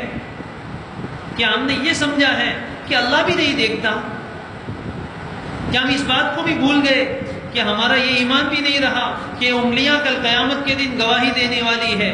جس انگلی سے میسج ٹائپ کیے جا رہے ہیں، جس انگلی سے ویڈیو پر کلک کیا جا رہا ہے، جن آنکھوں سے مناظر دیکھے جا رہے ہیں، جن کانوں سے کال سنی جا رہی ہے، اور جس زبان سے بات کی جا رہی ہے، کل قیامت کے دن یہ سارے اعضاء اللہ کے سامنے گواہی دینے والے ہیں اور جہنم میں پھینکوانے والے ہیں۔ اللہ کا ڈر اپنے دل میں پیدا کرنے کی ضرورت ہے۔ پروفائل کے اوپر ہماری جوان لڑکیاں ایسے ایسے فوٹو اپنے اپلوڈ کر رہی ہیں، اپنے فوٹو خود موبائل کے واٹس ایپ کے پروفائل پر رکھ رہی ہے، فیس بک کی وال پر رکھ کے شیئر کر رہی ہے، اور اس پر داد حسن مانگ رہی ہے کہ کون کامنٹ کرتا ہے۔ اور ایک جوان بیٹی مسلمان لڑکی اپنے نام سے فیس بک کی آئی ڈی بناتی ہے، اس پر اپنا ویڈیو یا اپنا فوٹو اپلوڈ کرتی ہے، اور اس کے نیچے کامنٹ میں پتہ نہیں کیسے کیسے کامنٹ آتے ہیں، ایسی بے حیائی والے کہ سننے اور دیکھنے کے بعد دل غیرت سے کانپ اٹھتا ہے۔ کیا ہو گیا ہماری ان بہنوں کو؟ کس سے حسن کی داد مانگ رہی ہے؟ اور اس کے نیچے جو کامنٹ آتے ہیں اس پر بھی ان کو غیرت نہیں آتی۔ اسٹیٹس کے اوپر ایسی ایسی چیزیں رکھی جا رہی ہیں۔ ٹک ٹاک پر ہماری نوجوان بہنیں، پردے میں رہنے والی عورتوں تک کی یہ باتیں آئی کہ باہر ایسے پردے میں گھومتی ہے لیکن اپنے کمرے میں ڈانس کرتے ہوئے ٹک ٹاک کے ویڈیو بنائے جا رہے ہیں اور اپلوڈ کیے جا رہے ہیں، لوگ دیکھ رہے ہیں۔ کیا اپنی عزت کا بھی خیال نہیں رہا؟ ماں باپ کی عزت کا بھی خیال نہیں رہا، اور اپنے نبی کی ناموس اور عزت کا بھی خیال نہیں رہا کہ ہم اللہ کے رسول کے نام کا کلمہ پڑھنے والے ہیں، ہم اللہ کو ماننے والے ہیں، ہم کیسے یہ کام کر سکتے ہیں؟ کیا یہ فون اللہ نے اس لیے دیا تھا اپنے حسن کا مظاہرہ کرنے کی؟ اس لیے اللہ نے اس لیے دیا تھا؟ لیکن ماں باپ کو کچھ پتہ نہیں کیا ہو رہا ہے، بیٹی فون پہ کیا تماشے کر رہی ہے، کس کس کے ساتھ تعلق قائم کر رہی ہے، نگاہیں بے حیا ہو گئی، سوچ بے حیا ہو گئی، رات کو 3 بجے تک موبائل پہ باتیں ہو رہی۔ اور اس سے آگے بڑھ کر سب سے بڑا جو فتنہ ہے اور سب سے بڑی جو چیز ہے وہ ناجائز تعلقات ہے، وہ ناجائز تعلقات اور ناجائز دوستیاں ہیں۔ ایک عام فیشن ہو گیا، عام ایک ٹرینڈ چل گیا۔ 100 میں سے 1-2 لڑکے لڑکیاں ایسے نہیں ملتے جن کا کسی دوسرے مرد، دوسرے لڑکے یا لڑکی سے ناجائز تعلق۔ مسلمانوں کی بات کر رہا ہوں، ایک گھر کا یہ مسئلہ ہے، ہر ماں باپ کا درد سر ہے اور ہر بیٹی کی عزت کا مسئلہ ہے۔ ناجائز دوستیاں، ناجائز تعلقات، بوائے فرینڈ اور گرل فرینڈ کا کلچر اتنا عام ہو گیا، اور اگر کسی کا ایسا ناجائز تعلق نہیں ہے، کوئی ایسی پاکیزہ لڑکی ہے، اس کو تانے دیے جا رہے ہیں کہ ماڈرن زمانے میں زندگی گزار رہی ہو، کیسے یہ؟ اور سامنے سے بہت سے ایسے دلال عورتیں ہیں جو دلالی کرتی ہے اور دوسری عورتوں کو مردوں کے ساتھ جوڑنے کا کام کرتی ہے۔ اللہ کے کیا جواب دے گا؟ ناجائز دوستیاں، گھنٹوں گھنٹوں تک ناجائز باتیں موبائل پہ ہو رہی ہے، کال پہ باتیں ہو رہی ہے، ماں باپ آرام کی نیند سو رہے ہیں اور بیٹی اور بیٹے اپنے کمرے میں پتہ نہیں کس سے باتیں کر رہے ہیں۔ ماں باپ سمجھتے بیٹی کمرے میں سوئی ہوئی ہے لیکن یہ تو کسی کی یادوں میں کھوئی ہوئی، پتہ ہی نہیں ہوتا۔ ماں باپ اوور کانفیڈنس میں ہے، حد سے زیادہ اعتماد اور حسن ظن رکھے ہوئے ہیں کہ ہماری بیٹی تو ایسا کر ہی نہیں سکتی، اور بیٹی اپنے ماں باپ کے اعتماد کی دھجیاں اڑا رہی ہے، بیٹی اپنے ماں باپ کی عزت کی دھجیاں اڑا رہی ہے۔ ناجائز تعلقات، محلے کے لڑکوں سے، اسکول کے لڑکوں سے، اور تعجب کی بات، افسوس کی بات، دل خون کے آنسو ہوتا ہے کہ ایک لڑکی کے 10 لڑکوں کے ساتھ ناجائز تعلق ہے، سب سے بات کر رہی ہے۔ کیا ہو گیا میری نوجوان بہنوں، کیا ہو گیا؟ اور مسئلہ صرف یہیں تک نہیں رکا، شادی شدہ عورتوں کا یہ حال ہے، گھر میں شوہر موجود ہے لیکن دوسرے مردوں کے ساتھ ناجائز باتیں ہو رہی۔ اور آپ کو پتہ نہیں ہے، آپ جس کے بارے میں یوں سمجھتے ہیں کہ وہ آپ سے بہت محبت کرتا ہے، جو آج بڑے بڑے دعوے کرتا ہے تمہارے لیے پوری دنیا سے جنگ کر لوں گا اور تمہارے لیے یوں کر لوں گا، جب موقع آتا ہے سب سے پہلے پیچھے وہی ہٹتا ہے۔ آپ کو پتہ نہیں ہے، آپ سے فوٹو منگوا کے آپ کو بلیک میل کیا جا رہا ہے، آپ کے فوٹو اور تصویریں پوری دنیا میں پھیلائی جا رہی ہے، دوستوں کی مجلس میں بیٹھ کر آپ کی باتیں سنی اور کہی جا رہی ہے۔ آپ سمجھ رہے ہیں کہ وہ مجھ سے محبت کرتا ہے، لیکن جس دن عزت کا جنازہ نکلے گا اس دن کوئی پرسان حال نہیں ہوگا۔ میری بیٹیوں، یہ جملہ اپنے دل پر نقش کر لیجئے، اپنے دل پر لکھ لیجئے کہ کردار پر، کیریکٹر پر، پاک دامنی پر لگنے والا داغ ایسی سیاہی سے لگتا ہے جس سیاہی کو کبھی مٹھایا نہیں جا سکتا۔ اپنے کردار پر، اپنے کیریکٹر پر اور اپنے دامن پر لگنے والا داغ، بے عزتی کا داغ، بدچلنی کا داغ، یہ ایسی سیاہی سے لگتا ہے جس کو کبھی مٹایا نہیں جا سکتا۔ جتنا مٹانے کی کوشش کی جاتی ہے وہ اتنا ہی زیادہ بڑھتا چلا جاتا ہے۔ اپنی عزت کی، اپنی ناموس کی حفاظت کیجئے، اپنی عزت و ناموس کی حفاظت کیجئے۔ اللہ کے واسطے ایسے ناجائز تعلقات کو چھوڑیے، یہ صرف دھوکے ہیں، یہ صرف ٹائم پاس ہے، وہ آپ کو کھلونا بنا کے مزہ کر رہے ہیں۔ ناجائز خواہشات کو محبت کا نام دیا ہے۔ یاد رکھیے، محبت صرف ایک ہوتی ہے، محبت پاکیزہ صرف ایک ہوتی ہے، اور وہ محبت نکاح کے بعد کی محبت ہے۔ اسلام ہمیں تعلیم دیتا ہے لو آفٹر میرج کی، کہ نکاح کے بعد دونوں میاں بیوی محبت سے رہے۔ اللہ کی قسم یہ عبادت ہے۔ نکاح کے بعد میاں بیوی ایک دوسرے سے محبت کرتے ہیں، اللہ ان کو دیکھ کر خوش ہوتا ہے، اس پر اجر و ثواب ملتا ہے، اللہ کے قرب میں اضافہ ہوتا ہے۔ اور لو بیفور میرج، شادی سے پہلے کی محبت کا شریعت میں کوئی تصور نہیں ہے۔ یہ لو ہے ہی نہیں، یہ محبت ہے ہی نہیں، یہ صرف شہوت ہے، یہ صرف واسنا ہے، یہ صرف اپنے سیکس کو پورا کرنے کی ایک تمنا ہے، اس کے سوا کچھ نہیں۔ دھوکے میں مت آئیے، محبت کے پاکیزہ نام سے دھوکہ مت کھائیے۔ اللہ تبارک و تعالیٰ نے ہر چیز کا ایک وقت رکھا ہے۔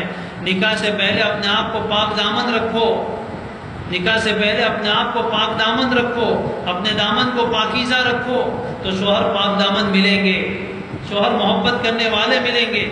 ورنہ نکاح سے پہلے کی تھوڑی سی لذت، نکاح سے پہلے کی تھوڑی سی لذت پوری نکاح کے بعد کی زندگی کو تباہ و برباد کر دے گی۔ یہ جملے یاد رکھیے، اللہ نہ کرے اگر نکاح سے پہلے اپنے آپ کو ناجائز محبتوں سے نہیں بچایا، جب موقع آئے گا محبت لینے کا، بستر پر کروٹ بدلتے بدلتے راتیں گزرے گی، محبت کے لیے ترسو گے لیکن وہ محبت نہیں ملے گی۔ اگر نکاح سے پہلے سارے تجربات کر لیے، ساری ناجائز محبتوں کے تعلقات قائم کر لیے، نکاح کے بعد شوہر کی محبت کے لیے تڑپو گے اور وہ محبت نہیں مل پائے گی۔ اور اگر نکاح سے پہلے اپنے آپ کو بچا لیا، اپنے تقوی کی حفاظت کی، اپنی پاک دامنی کی حفاظت کی، اپنی عزت و ناموس کی حفاظت کی، تو نکاح کے بعد وہ لذت ہوگی، وہ محبت ملے گی کہ جو جسم کے ریشے ریشے میں سما جائے گی، جسم کے ٹیشو ٹیشو میں سما جائے گی، ایک ایک بال کے اندر اترے گی اس کی لذت، اور اللہ تعالیٰ ایسی زندگی دیں گے جو جنت کا نمونہ ہو۔ اس لیے اللہ کے واسطے میں اپنی پیاری بیٹیوں سے، نوجوان بہنوں سے بہت ہی ادب کے ساتھ، بہت ہی اللہ کا واسطہ دے کر اپیل کرتا ہوں، اگر کسی کے ایسے ناجائز تعلقات ہے، اللہ کے واسطے اپنے آپ کو بچائیے۔ اسکول اور کالج میں پڑھنے والی بہنوں سے کہوں گا، اللہ کے واسطے اپنی عزت کی حفاظت کیجیے، اپنا کردار، اپنا کیریکٹر صاف رکھیے۔ اور خاص کر کے آج کل جو واقعات پیش آ رہے ہیں غیر مسلم لڑکوں کے ساتھ بھاگنے کے، ایک پورا پلاننگ ہے، ایک پورا پروپیگنڈا ہے جس کے تحت مسلمان لڑکیوں کو پھنسایا جا رہا ہے، محبت کے جھانسے دیے جاتے ہیں، بڑے بڑے خواب دکھائے جاتے ہیں، عیاشیوں کے، گھومنے پھرنے کے خواب دکھائے جاتے ہیں، اور یہ بیٹی ہماری اسلام کی ماننے والی، اللہ اور اس کے رسول کا نام لینے والی میری بہن، اللہ اور اس کے رسول کا نام لینے والی میری بیٹی غیر مسلم کے ساتھ چلی جاتی ہے، اپنے ایمان کا سودا کرتی ہے، اپنے ایمان کو بیچ دیتی ہے، ایک ناجائز اور جھوٹی محبت کے خاطر اپنے ایمان کو بیچ کر ہمیشہ ہمیشہ کی جہنم کما لیتی۔ یہ بیٹی ناجائز محبت کے جھانسے میں آ کر باپ کی گردن پر پیر رکھتی ہے، اس کا دل اتنا سخت ہو جاتا ہے کہ باپ کے گرنے والے آنسو اس کو نہیں روک پاتے، ماں بلکتی ہوئی ماں اور ہچکیاں لیتی ہوئی ماں کے آنسو اس کے دل پر کوئی اثر نہیں کرتے. سارے خونی رشتے، سارا بلڈ ریلیشن ختم ہو جاتا ہے. ایک ناجائز اور جھوٹے جملوں کی وجہ سے یہ سب کچھ فراموش کر دیتی ہے. بھول جاتی ہے کہ اسی ماں نے 1.5-2 سال تک چھاتی سے لگا کر دودھ پلایا تھا. بھول جاتی ہے کہ اسی ماں نے 9 مہینے تک مجھے پیٹ میں رکھا تھا. بھول جاتی ہے کہ اسی ماں نے 4 سال تک میرا پیشاب پاخانہ صاف کیا تھا. بھول جاتی ہے کہ یہی باپ ہے جو خون پسینے کی کمائی ایک کر کر کے مجھے پڑھا رہا تھا اور میری ضرورتیں پوری کر رہا تھا. آج کہتی ہے میری زندگی ہے، میرا فیصلہ ہے، تم کون ہوتے ہو میرا فیصلہ کرنے والے. ماں باپ کے کانوں پر جب یہ جملے جاتے ہیں ان کے دل کی یہ چاہت ہوتی ہے کاش اس دن سے پہلے ہمیں موت آ گئی. آج یہ جملے کہنا آسان ہے، محبت کے نشے میں مخمور ہو کر، محبت کا بھوت سوار اپنے دماغ پر کر کے یہ جملے کہنا آسان ہے. لیکن پتہ اس وقت چلے گا جب تمہارے کان میں یہ جملے تمہاری اولاد سے آئیں گے. پتہ اس وقت چلے گا جب وہ لوگ محبت کے دعوے کرنے والے نفرت دیں گے. پتہ اس وقت چلے گا جب محبت کے بعد 2-4 سال کی 2-4 مہینے کی خواہش پوری کر کے قتل کر کے پھینک دیا جائے گا. اس وقت پتہ چلے گا کہ وہ کیا تھا. اس لیے یہ دھوکے میں نہ آئیے. چند دنوں کی، چند لمحوں کی لذت کی خاطر اپنے آپ کو تباہ نہ کیجیے. بہت ہی ادب کے ساتھ پھر کہوں گا، بہت ہی پرزور اپیل کروں گا، میری بہن، اے میری بہن، اے میری مسلمان بہن، اے اللہ کے رسول کی امتی، اے اپنے ماں باپ کا لخت جگر، اے اپنے بھائی کا فخر، اے اپنے باپ کے سر کا تاج، ذرا سمجھ لے جو قدم کو اٹھا رہی ہے وہ قدم صحیح نہیں ہے، وہ قدم صحیح نہیں ہے. کسی باپ نے اپنی بیٹی سے بہت پیارا جملہ کہا تھا. میں ایک مسلمان بھائی ہونے کی حیثیت سے اپنی بہنوں سے کہتا ہوں، ایک مسلمان باپ ہونے کی حیثیت سے اپنی بیٹیوں سے کہتا ہوں، اے میری بہن، اے میری بیٹی، کوئی ایسا کام نہ کرنا کہ کل تیرا باپ، کل تیرا بھائی محلے کی مسجد میں جماعت کے ساتھ نماز پڑھنے کے لیے نہ جا سکے. اگر تیرا قدم اٹھا، تیرا باپ اس کا سر شرم سے جھک جائے گا. اگر تیرا قدم غلط اٹھا، معاشرے میں اور سماج میں تیری عزت داغدار ہوئی تو تیرے باپ کا سر شرم سے جھک جائے گا. تیری ماں گھٹ گھٹ کے مر جائے گی اور تیرا بھائی کسی کو منہ دکھانے کے قابل نہیں رہے گا. اللہ کے واسطے اللہ کے سامنے جواب دینا ہے، قبر میں جانا ہے، مرنے کے بعد کی زندگی ہے، اللہ کے نبی کو منہ دکھانا ہے، حوض کوثر پر نبی سے پانی پینا ہے. اللہ کے واسطے اپنی ایسی زندگی سے توبہ کیجئے. اس موبائل فون سے غلط تعلق قائم کرنے کو چھوڑیے، ناجائز دوستیاں ختم کیجئے اور اللہ تبارک و تعالیٰ کی محبت کو اپنے دل میں بسائیے. اللہ کی قسم، اللہ کی محبت وہ تریاق ہے جو ساری محبتوں کو بھلا دیتی ہے. کبھی اس جسمانی لذت سے باہر آ کر تو دیکھیں. صرف شہوانی باتیں کرنے میں لذت نہیں ہے، صرف مردوں سے ناجائز تعلق قائم کرنے میں لذت نہیں ہے، اس سے آگے بھی لذت کا جہان اور ہے. کبھی سجدے میں سر رکھنے کی لذت بھی تو دیکھ لے، کبھی اللہ کے سامنے ہاتھ اٹھا کر دعا مانگنے کی لذت بھی تو چکھ لے، کبھی اللہ سے محبت کرنے کی لذت بھی تو چکھ لے. آج اللہ سے کہہ دیجئے، پیارے اللہ، آج تک دنیا کے سامنے محبت کے بہت ہاتھ پھیلائے، محبت کا بہت اظہار کیا اور بہت محبتوں کے دعوے سن لیے، آئی لو یو کے الفاظ ہم نے بہت کہے اور بہت سنے، لیکن آج تو ہم آپ سے کہتے ہیں کہ اللہ میں صرف آپ سے محبت کرتا ہوں، اے اللہ میں صرف آپ سے محبت کرتی ہوں. اے اللہ آپ بھی فرما دیجئے، اے میرے بندے، اے میری بندی، میں بھی تجھ سے محبت کرتا ہوں. اس کو محسوس کیجئے. مایوسی کی ضرورت نہیں ہے، نا امید ہونے کی ضرورت نہیں ہے. اللہ کے دروازے کھلے ہوئے ہیں. آئیے اللہ کے دروازے پر اپنے ہاتھ اٹھائیے، ہاتھ بڑھا کے تو دیکھیے. دنیا کے انسانوں کی طرف فرینڈشپ کے ہاتھ بڑھانے کی ضرورت نہیں ہے، اپنے ہاتھوں میں فرینڈشپ بیلٹ باندھنے کی ضرورت نہیں ہے. اپنے گلے میں اللہ کی محبت کا پٹا ڈال دیجئے، اپنا ہاتھ اللہ کی طرف بڑھا کر دیکھیے. وہ پاکیزہ محبت کرنے والا اتنی محبت دے گا، اتنی محبت دے گا کہ نہال ہو جاؤ گے، ساری محبتوں کو بھول جاؤ گے اور اللہ دلوں میں ایسی سکون ڈال دے گا، اللہ دلوں میں ایسی محبت ڈال دے گا کہ اس کے بعد آپ کو کسی محبت کی ضرورت نہیں پڑے گی. رات کو اٹھ کے کبھی مصلے پہ آ کر تو دیکھ، رات کو اٹھ کے کبھی اللہ کے سامنے ہاتھ پھیلا کر تو دیکھ، پھر دیکھو اللہ کیا دیتا ہے. اپنے دل میں خوف خدا پیدا کیجئے. دیکھنے والے صرف انسان نہیں ہوتے بلکہ دیکھنے والا اللہ ہے. آپ سے پہلے ایسی عورتیں گزری ہے جنہوں نے اپنی جوانی کی حفاظت کی، جنہوں نے اپنی عفت و پاک دامنی کو بچایا. 2-3 واقعے بیان کرتا ہوں، انشاءاللہ اس سے حوصلہ بڑھے گا۔ اپنا آئیڈیل اور نمونہ ایسی عورتوں کو بنائیے، ٹک ٹاک پر ناچنے والی عورتوں کو اپنا آئیڈیل مت بنائیے، فلم میں ڈانس کرنے والی عورتوں کو اپنا آئیڈیل نہ بنائیے، بے حیائی کے نام پر کھلے سر بازار میں گھومنے والی عورتوں کو اپنا آئیڈیل اور نمونہ نہ بنائیے، بلکہ تمہارے لیے آئیڈیل اور نمونہ یہ عورتیں ہیں جن کا تذکرہ میں کرنے جا رہا ہوں۔ حضرت عمر رضی اللہ تعالیٰ عنہ کا دور ہے، حضرت عمر رضی اللہ تعالیٰ عنہ کا دور ہے۔ رات کے وقت حضرت عمر رضی اللہ تعالیٰ عنہ محلوں میں گلی کوچوں میں گھومنے کے لیے نکلتے ہیں کہ اپنی رعایا کا حال معلوم کریں۔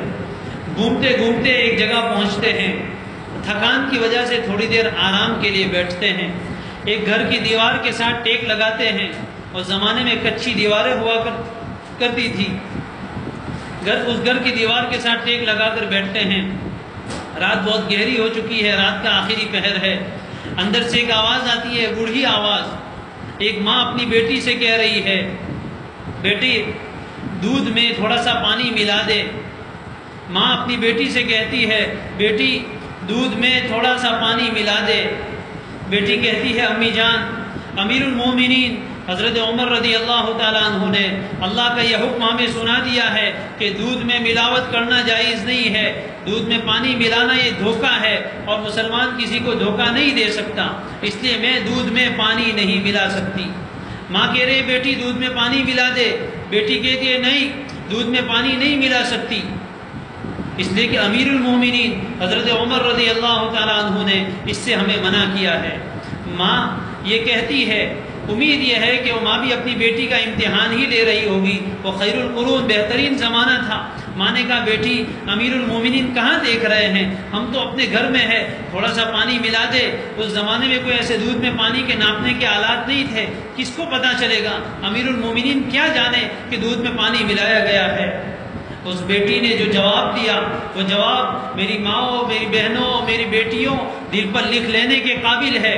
اس جوان بیٹی نے، تمہارے جیسی جوان بیٹی نے، اپنے دل میں جذبات رکھنے والی جوان بیٹی نے اپنی ماں سے یہ جواب دیا کہ امی جان، امیر المومنین حضرت عمر تو نہیں دیکھ رہے ہیں، لیکن عمر کا رب تو دیکھ رہا ہے۔ امیر المومنین نہیں دیکھ رہے، لیکن امیر المومنین کا رب تو دیکھ رہا ہے، میں کیسے دودھ میں پانی ملاؤں۔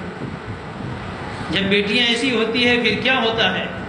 کتابوں میں واقعہ لکھا ہے، حضرت عمر رضی اللہ تعالیٰ عنہ نے اس گھر پر نشان لگایا، جان لیا کہ یہ گھر کون سا ہے۔ یہ بیٹی کی بات حضرت عمر کے دل میں اتری کہ اللہ سے ڈرنے والی جوان بیٹی ہے، یہ کوئی معمولی عورت نہیں ہے۔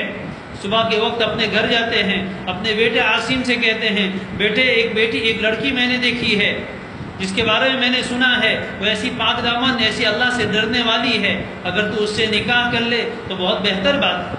بیٹا اس پر رضامند ہو جاتا ہے، نکاح ہوتا ہے حضرت عمر کے بیٹے حضرت عاصم کا اس نوجوان لڑکی سے۔ اللہ تبارک و تعالیٰ ان دونوں کے نکاح میں برکت دیتے ہیں، اس سے ایک بیٹا پیدا ہوتا ہے، اس کا نام ہے عبدالعزیز، اور اس عبدالعزیز کا ایک بیٹا پیدا ہوتا ہے جس کو آج دنیا عمر ابن عبدالعزیز کہتی ہے، جس نے دنیا میں ایسا نظام قائم کیا، صرف 2 سال کی حکومت کے زمانے میں پوری دنیا کو عدل و انصاف سے بھر دیا۔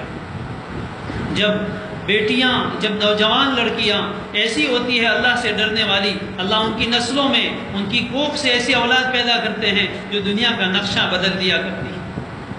یہ خوف خدا تھا، کوئی دیکھنے والا نہیں، لیکن عمر کا رب تو دیکھ رہا ہے۔ میری بہنوں میں آپ سے کہوں گا، جب آپ کمرے میں تنہائی میں بات کرتے ہیں، جب فون سے میسج کرتے ہیں، فون پر چیزیں دیکھتے ہیں، کوئی دیکھنے والا نہیں ہوتا، آپ کے ابا، آپ کی امی، آپ کے بھائی نہیں دیکھتے، اور کوئی دنیا کا انسان نہیں دیکھتا، لیکن آپ کو پیدا کرنے والا رب آپ کو دیکھتا ہے، آپ کے رب کے فرشتے آپ کو دیکھ رہے ہیں، اس کا خیال رکھیے۔ آپ کے لیے آئیڈیل، آپ کے لیے نمونہ حضرت مریم علیہ السلام ہے۔ قرآن مجید میں ان کے نام کی پوری سورت ہے، 16ویں پارے میں سورہ مریم۔ کون تھی حضرت مریم؟ جس کے بارے میں اللہ نے فرمایا، وَمَرْيَمَ ابْنَتَ عِمْرَانَ الَّتِي أَحْسَنَتْ فَرْجَهَا، اور عمران کی بیٹی مریم وہ ایسی تھی جس نے اپنی شرمگاہ کی حفاظت کی تھی، جس نے اپنی عصمت کو، اپنی عزت کو، اپنی پاک دامنی کی حفاظت کی تھی۔ اللہ تبارک و تعالیٰ ان کی تعریف کرتے ہیں۔ نوجوان بیٹی ہے حضرت مریم، بالکل جوانی کی عمر کو ہے، ماہواری کے دنوں سے فارغ ہوتی ہے اور غسل کرنے کے لیے اکیلی ایک جگہ پر ہے۔ جوان عورت ہے، صحت مند ہے، جب عورت ماہواری سے فارغ ہوتی ہے اس کے دل میں فطری طور پر، نیچرلی طور پر خواہش پیدا ہوتی ہے مرد کی، ایسے موقع پر اللہ تبارک و تعالی حضرت جبریل امین علیہ السلام کو، فرشتے کو بھیجتے ہیں انسانی شکل میں۔ قرآن کہتا ہے بشرن سویہ، بالکل بھرپور خوبصورت نوجوان کی شکل میں حضرت جبریل امین ان کے سامنے آتے ہیں۔ حضرت مریم اکیلی ہے، حضرت جبریل ان کے سامنے ایک نوجوان خوبصورت مرد کی شکل میں آئے ہیں۔ موقع ہے، کوئی دیکھنے والا نہیں ہے، حضرت مریم بھی اکیلی، وہاں کھڑے ہونے والے حضرت جبریل بھی جو انسانی شکل میں آئے تھے اکیلے تھے، بہت نیک نظر آ رہے تھے۔ حضرت مریم کے اوپر کوئی لالچ سوار نہیں ہوا کہ بہت اچھا موقع ہے، بہت اچھا چاند سے بات کرنے کا، اس مرد کو اپنی طرف مائل کرنے کا یا اس کی طرف مائل ہونے کا، بلکہ حضرت مریم حضرت جبریل کو، ایک بھرپور نوجوان کو دیکھتے ہی جو الفاظ اپنی زبان سے نکالتی ہے، قرآن مجید نے اس کو بیان کیا، قالت انی اعوذ بالرحمن منک، فوراً کہتی ہے کہ تو جو کوئی بھی ہو میں تجھ سے بچنے کے لیے خدائے رحمان کی پناہ میں آتی ہوں۔ فوراً کہ اللہ کی پناہ، اللہ مجھے بچائے تجھ سے، ان کنت تقیہ، اگر تو تقوی والا ہے تو تو بھی مجھ سے بچ کر رہ، دور ہو جا۔ یہ آئیڈیل ہے جب گناہ کا موقع آ جائے، جب کسی اجنبی مرد کی طرف سے میسج آ جائے، پرپوز آ جائے اور موقع ملے بات کرنے کا، اس وقت اپنے آپ کو کہے معاذ اللہ، اللہ کی پناہ، اللہ تو مجھے اس سے بچا لے، اللہ تو میری حفاظت فرما لے۔ ایسے اسباب اختیار کیے جائیں جس سے ان چیزوں سے بچا جائے۔ آج کل یہ چیزیں بہت عام ہو رہی ہے۔ اپنے دل میں جب تک خوف خدا نہیں ہوگا، دنیا کی کوئی طاقت آپ کو ایسے گناہوں سے نہیں بچا سکتی۔ اس امتحان میں کامیاب ہونے کا ایک ہی ذریعہ ہے کہ اپنے دل میں اللہ کا خوف پیدا کیا جائے۔ روایتوں میں ہے جب انسان اللہ کے خوف کی وجہ سے کوئی گناہ چھوڑتا ہے، امتحان ایسے موقع پر آتا ہے، امتحان ایسے موقع پر آتا ہے جو انسان اس امتحان میں پورا اترتا ہے، اللہ تبارک و تعالیٰ اس کو بہترین بدل عطا فرماتے ہیں۔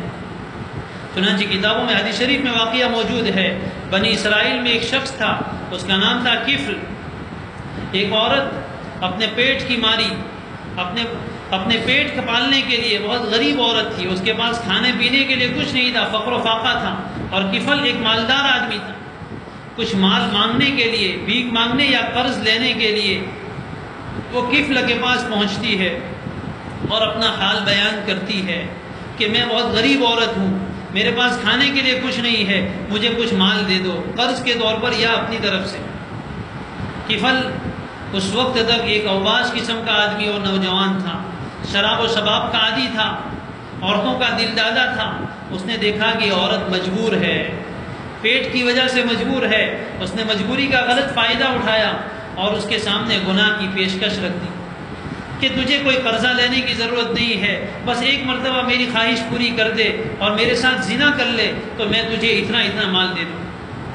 وہ عورت مجبور تھی، نہ چاہنے کے باوجود اپنی مجبوری کے مارے اس نے ہاں کر دی کہ ٹھیک ہے میں تیار ہوں۔ چنانچہ دونوں تنہائی اختیار کرتے ہیں اور بالکل زنا کے قریب پہنچ جاتے ہیں۔ روایتوں میں ہے کہ دونوں بالکل قریب پہنچ جاتے ہیں زنا کرنے کے۔ کفل دیکھتا ہے کہ اس عورت کی آنکھوں میں آنسو ہے، اس عورت کی آنکھوں میں آنسو ہے۔ وہ دیکھ کے حیران ہوتا ہے کہ کیوں رو رہی ہو، میں نے تمہارے ساتھ زبردستی تو نہیں کی ہے، تم تو اپنی خوشی سے یہ کام کر رہی تھی۔ کہا کہ ہاں تم نے زبردستی نہیں کی، لیکن آج تک کبھی میں نے ایسا گناہ کا کام نہیں کیا ہے۔ زندگی میں پہلا موقع ہے کہ میں کسی اجنبی مرد کے سامنے اپنا سطر کھول رہی ہوں۔ کفل کے دل میں اللہ کا خوف آتا ہے، وہ انتہائی شہوت کی حالت میں ہوتا ہے، لیکن اس عورت کو چھوڑ دیتا ہے، پیسے دیتا ہے کہ لے اور چلی جا، اس کے ساتھ بدکاری نہیں کرتا۔ اللہ کا خوف اس پر غالب آیا۔ اللہ کی شان یہ ہوئی کہ اسی رات کفل اچانک کی موت مر جاتا ہے۔ پورے محلے میں، پوری بستی میں معلوم تھا کہ کفل انتہائی بدکار مرد ہے، لیکن رات کو اس کا انتقال ہوا۔ اللہ تعالیٰ کی رحمت دیکھیے کہ اللہ تبارک و تعالیٰ صبح کو اس کے دروازے پر یہ لکھوا دیتے ہیں قد غفر اللہ للکفل، اللہ نے کفل کی مغفرت فرما دی ہے، اللہ نے کفل کی مغفرت فرما دی ہے۔ اللہ تبارک و تعالیٰ ایسی رحمت کا معاملہ فرما۔ ابھی ایسے گناہ کے مواقع پر اپنے آپ کو بچانے کے لیے ان واقعات کو اپنے ذہن میں رکھنا چاہیے۔ ایک نوجوان مرد تھا جو اپنی بیوی کے ساتھ ایک باغ کی رکھوالی کرتا تھا، ایک باغ میں رکھوالی اور چوکیداری کرتا تھا۔ اس کی بیوی تھی، دونوں نیک اور پاکیزہ تھے، پاک دامن تھے۔ اس باغ کا ایک مالک تھا۔ ایک دن وہ مالک اس باغ میں آتا ہے، اور باغ میں آنے کے بعد اچانک اس کی نظر اپنے نوکر اور اپنے چوکیدار کی بیوی پر پڑتی ہے، جو انتہائی خوبصورت۔ مالک کی نیت خراب ہوتی ہے، اس کی نیت خراب ہوتی ہے کہ اب مجھے اس کے ساتھ اپنی خواہش پوری کرنی ہے۔ شیطان اس پر سوار ہوتا ہے، وہ اپنے چوکیدار کو کسی کام کے بہانے سے دور بھیجتا ہے تاکہ وہ جلدی نہ آ سکے۔ چوکیدار بھی سمجھ جاتا ہے، جو آدمی گناہ کی نظر ڈالتا ہے، عورت کے اندر اور مرد کے اندر اللہ نے ایسے سینسر رکھے ہیں، وہ نگاہ دیکھ کر پہچان لیتی ہے عورت کی مرد کس نگاہ سے دیکھ رہا ہے۔ وہ آدمی بھی سمجھ گیا کہ مالک کی نیت آج خراب ہے، لیکن کیا کرتا، مجبور تھا، اللہ سے دعا کرتے ہوئے چلا گیا۔ جب وہ چوکیدار باغ سے چلا گیا تو اس کے بعد وہ مالک اس کے گھر میں داخل ہوا۔ وہ نوکرانی تھی، کیا بول سکتی تھی، اسی کے باغ اسی کا تھا اور اسی نے کام پر رکھا ہوا تھا۔ ایسے واقعات ہماری جاب کرنے والی بہنوں کو بھی پیش آتے رہتے ہیں۔ چنانچہ وہ مالک اس عورت سے کہتا ہے کہ دروازہ بند کرو۔ وہ سمجھ جاتی ہے کہ وہ کس ارادے سے کہہ رہا ہے، لیکن مالک تھا، اس کے سامنے نہ کہنے کی جرأت اور ہمت نہیں تھی، لیکن دل میں اللہ کا خوف تھا کہ اللہ میں تیری نافرمانی نہیں کر سکتی۔ چنانچہ وہ ایک دروازہ بند کرتی ہے، وہ کہتا ہے سارے دروازے بند کر دو۔ وہ دروازہ بند کرنے جاتی ہے اور جلدی آتی نہیں ہے، اس کو غصہ آتا ہے اور وہ یہ کہتا ہے کہ کیوں ابھی تک دروازے بند نہیں کر کے نہیں آ رہی ہو۔ وہ عورت یہ کہتی ہے کہ میرے مالک، میں نے سب دروازے بند کر لیے، لیکن ایک دروازہ ایسا ہے جو مجھ سے بند نہیں ہو رہا۔ اس کو تعجب ہوتا ہے، غصے سے اور فخر سے کہتا ہے کون سا دروازہ ہے جو تجھ سے بند نہیں ہوتا، لا مجھے بتا، میں بند کر دیتا ہوں۔ وہ عورت کہتی ہے، وہ اللہ کی بندی، یہ جملہ اپنے دل پر نقش کر لیجئے، وہ کہتی ہے میرے مالک، میں نے وہ تمام دروازے بند کر لیے جہاں سے مخلوق دیکھتی ہے، جہاں سے انسان دیکھتے ہیں، لیکن ایک دروازہ ایسا ہے جہاں سے خالق دیکھتا ہے، جہاں سے اللہ دیکھتا ہے، وہ دروازہ مجھ سے بند نہیں ہو سکا۔ یہ جملے اللہ کے خوف کے ساتھ زبان سے نکلنا تھا، اور مالک کے کان پر یہ جملے پہنچے، اس کے بدن پر کپکپی طاری ہوئی، اللہ کا خوف طاری ہوا، اس کے دل میں بھی اللہ کا خوف پیدا ہوا، نادم و پشیمان ہوا، شرمندہ ہوا، دوڑتا وہ اس گھر سے نکل گیا۔ اللہ نے اس بہن کی عزت کی حفاظت کی، اس لیے کہ اس کے دل میں اللہ کا خوف تھا۔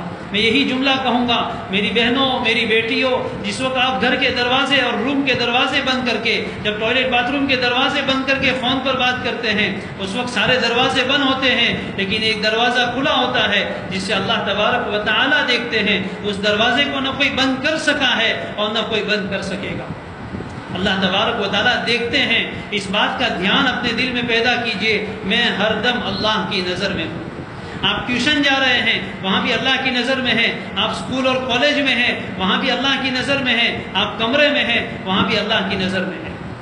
یہ باتیں میری نوجوان بہنوں اور بیٹیوں سے تھی، اور گھر کی جو بڑی عورتیں ہیں، جو مائیں ہیں، ان سے کہوں گا اللہ کے واسطے اپنے گھر کا ماحول اچھا بنائیے، اپنی بیٹیوں کو بے حیا اور بے پردہ نہ ہونے دیجیے، ان پر حد سے زیادہ اعتماد نہ کیجیے، اوور کانفیڈنس میں نہ آ جائیے کہ ہماری بیٹی تو بہت نیک ہے، اس کی نمازوں کو دیکھ کر، اس کی تہجد کو دیکھ کر دھوکے میں نہ پڑیے، اس کی نمازوں اور تہجد کو دیکھ کر دھوکے میں نہ پڑیے۔ یہ تہجد میں کس کے لیے اور کیا مانگ رہی ہے وہ اللہ جانتا ہے، اس کی وجہ سے دھوکے میں نہ آئیے، ان کو تنہا تنہا دیر تک گھر سے باہر رہنے کی اجازت نہ دیجیے۔ اگر ضرورت کے موقع پر جانا ہے خود ساتھ میں جائیے، گھر کے مردوں کو بھیجیے اسکول اور ٹیوشن لینے اور لے جانے کے لیے، رکشے والوں کے حوالے نہ کیجیے، بچیوں کو ایکٹیوا دے کر بے خوف نہ ہو جائیے کہ ہماری بیٹی تو بہت ٹیلنٹ والی ہے، ہر جگہ ہر کام خود کر لیتی ہے۔ یہ ٹیلنٹ اللہ کے یہاں نہیں کام آئے گا، ایک دن سر پکڑ کے رونے کے دن آ سکتے ہیں، ایک دن سر پکڑ کے اللہ کسی ماں باپ کو ایسے دن نہ دکھائے۔ جوان بچیوں سے کہوں گا تمہارے ماں باپ کی راتوں کی نیند حرام ہے، تم یہ نہ سمجھو کہ تمہارے ماں باپ کو کچھ پتہ نہیں چلتا، ماں کے دل میں ایسا سینسر لگا ہے، بیٹی کی چال دیکھ کر وہ سمجھ جاتی ہے کہ بیٹی کتنے پانی میں ہے، وہ کیا کر کے آئی ہے۔ بہت سی مرتبہ وہ شرم کے مارے آنکھ آڑے کان کرتی ہے اور سب چھپاتی رہتی ہے، لیکن ان کی آہیں اور ان کی سسکیاں کہیں تمہاری زندگیوں کو تباہ نہ کر دیں۔ اس لیے اللہ کے واسطے ان چیزوں کا خیال رکھو، اپنے ماں باپ کو دکھ نہ دو، اپنے سماج کا نام نیچے نہ ہونے دو۔ کوئی خبر اخبار میں ایسی نہ آئے کہ فلاں مسلمان لڑکی فلاں غیر مسلم کے ساتھ بھاگ گئی، فلاں لڑکی اپنے گھر سے بھاگ کر فلاں کے ساتھ نکاح کر کے آ گئی، فلاں لڑکا فلاں لڑکی کو لے کر بھاگ گیا۔ یہ کیا بے حیائی ہے، یہ کیا شرم ہے۔ کل اپنے بچوں کو کیا منہ دکھاؤ گے جب بچے جوان ہوں گے اور تمہاری باتیں ان کے کانوں تک پہنچے گی کہ میری ماں نے بھاگ کر نکاح کیا تھا، اس کے سامنے تمہاری کیا عزت رہے، اس کے سامنے کیا عزت رہے گی۔ بہت سوچ سمجھ کر قدم اٹھائیے، اللہ کا خوف اپنے دل میں پیدا کیجئے اور اللہ تعالیٰ سے دعا کیجئے کہ اللہ تبارک و تعالیٰ ایسی زندگی عطا فرمائے جس پر انسانوں کو بھی رشک آئے، فرشتے بھی رشک کریں، اور ایسی پاک دامنی والی زندگی۔ یہ چند ہی سال ہے جوانی کے، اگر اس کو سنبھال لیا انشاءاللہ آگے کی زندگی بہت بہتر گزرے گی۔ اللہ تبارک و تعالیٰ ان باتوں کو قبول فرمائے، عمل کرنے کی توفیق عطا فرمائے، اللہ ان باتوں میں خیر و برکات مقدر فرمائے، اللہ تبارک و تعالیٰ ہم سب کو صحیح سمجھ عطا فرمائے۔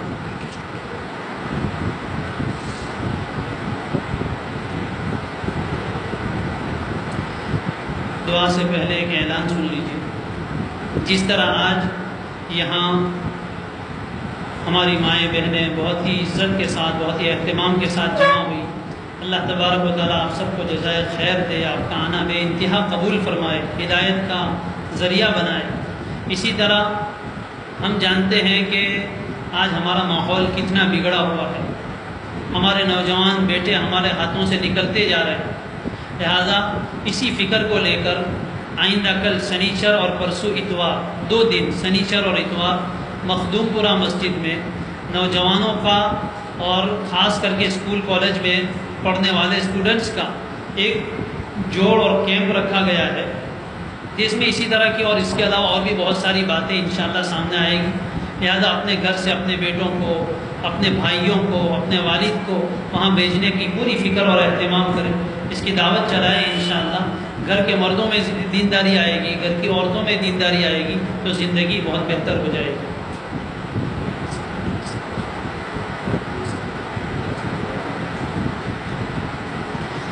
اور ایک بات اس کا بھی خیال رکھیں کہ بہت چھوٹے بچوں کو نہ بھیجیں، 8ویں کلاس میں پڑھتے ہوں یا اس سے اوپر والے جو ہے ان کو بھیجیں، 8ویں سے نیچے جو پرائمری میں پڑھتے ہیں 7 تک کے بچے، اتنے چھوٹے بچوں کو نہ بھیجیں، اس لیے کہ باتیں بھی بڑوں کے کام کی ہے اور بھی چھوٹے بچوں کے لیے انتظام بھی مشکل ہوتا ہے، اس لیے 8ویں کلاس میں پڑھنے والے اور اس سے اوپر کے جو جوان مرد لڑکے ہیں ان کو بھیجنے کا اہتمام۔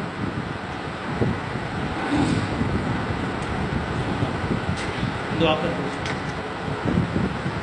الحمد لله رب العالمين عدد خلقه ورضا نفسه وزنة عرشه ومداد كلماته لا نحصي ثناء عليك أنت كما أثنيت على نفسك يا ربي صل وسلم دائما أبدا على حبيبك خير الخلق كلهم جزا الله عنا سيدنا وحبيبنا وشفيعنا محمدا بما هو أهله اللهم انفعنا بما علمتنا وعلمنا ما ينفعنا وزدنا ربنا علما ربنا اغفر لنا ذنوبنا وإسرافنا في أمرنا وثبت أقدامنا وانصرنا على القوم الكافرين رب اغفر وارحم وتجاوز عما تعلم إنك أنت الأعز الأكرم ربنا آتنا في الدنيا حسنة وفي الآخرة حسنة وقنا عذاب النار اللهم حسن فروجنا اللهم حسن فروجنا وطهر قلوبنا اللهم حسن فروجنا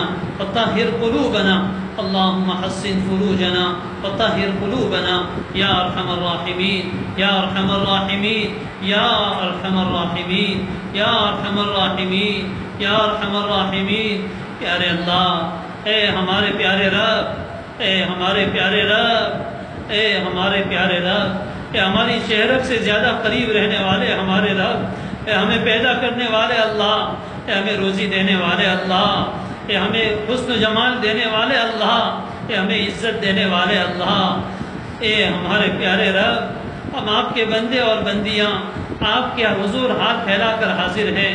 پیارے اللہ، یہ مجمع بہت محنت سے جمع ہوا ہے، بہت قربانی کے بعد یہاں پہنچا ہے۔ پیارے اللہ، نوجوان بیٹیاں بھی ہیں، ہماری بہنیں بھی ہیں، بڑی عمر کی عورتیں بھی ہیں۔ پیارے اللہ تکلیف سہنے والی عورتیں بھی ہیں، پریشان حال بھی ہیں، ٹوٹے ہوئے دل والی بھی ہیں۔ پیارے رب تو ہر ایک کے دل کے راز سے واقف ہے۔ پیارے اللہ اپنی خاص رحمت کی نظر ہم پر ڈال دے، اللہ اپنی خاص رحمت کی نظر ہم پر ڈال دے، یا اللہ اپنی خاص رحمت کی نظر ہم پر ڈال دے۔ اللہ ہمارے سب گناہوں کو معاف فرما دے، اے اللہ اپنی ایسی رحمت اتار دے جو ہمارے گناہوں کو دھو ڈالے، ہمارے عمل نامے سے مٹا دے۔ پیارے اللہ ہماری بگڑی بنا دے، اے اللہ ہمیں گمراہی سے نکال کر ہدایت پر لے آئے، ایسی ایک رحمت بری نظر ڈال دے۔ اللہ تیری ایک رحمت کی بات ہے، میری زندگی کا سوال ہے، اللہ تیری ایک رحمت کی بات ہے، میری زندگی کا سوال ہے۔ اے اللہ میرے اپنے دل کو میں کیا کروں، مجھے اپنی پستی کی شرم ہے، تیری رفعتوں کا خیال ہے، اور اپنے دل کا میں کیا کروں اسے پھر بھی شوق وصال ہے۔ پیارے اللہ ہم سب پر اپنی محبت بری نظر ڈال دے، اللہ ہمارے دلوں کو اپنی محبت بری نظر سے دیکھ لے، اے اللہ دلوں کے اندھیروں کو مٹا دے، گمراہیوں کو ختم فرما دے، گناہوں کے دلدل سے نکال دے۔ اے اللہ ہم ایسے دلدل میں پھنس چکے ہیں، جتنا نکلنے کی کوشش کرتے ہیں اتنا اور اندر چلے جاتے ہیں۔ اللہ بے حیائی کے دلدل میں پھنس گئے، گناہوں کے دلدل میں پھنس گئے، اللہ موبائل کے دلدل میں پھنس گئے، واٹس ایپ اور فیس بک کے دلدل میں پھنس گئے۔ اللہ جتنا نکلنا چاہتے ہیں یہ ہماری جان نہیں چھوڑتے۔ پیارے اللہ ہمارے لیے گناہوں سے بچنا مشکل صحیح، لیکن آپ کے لیے بچانا بہت آسان ہے۔ اے اللہ آپ چاہیں گے ہمارے سب گناہ چھوٹ جائیں گے۔ اے اللہ ہماری عزتوں کی حفاظت فرما، ہمارے ایمان کی حفاظت فرما، ایمان پر ثابت قدمی عطا فرما، اللہ ایمان سے پھر جانے سے حفاظت فرما، ارتداد سے محفوظ فرما۔ اے اللہ تمام مسلمانوں کی ارتداد سے حفاظت فرما، اللہ خصوصاً ہمارے نوجوانوں کی، ہمارے بچوں کی، ہماری بیٹیوں کی حفاظت فرما۔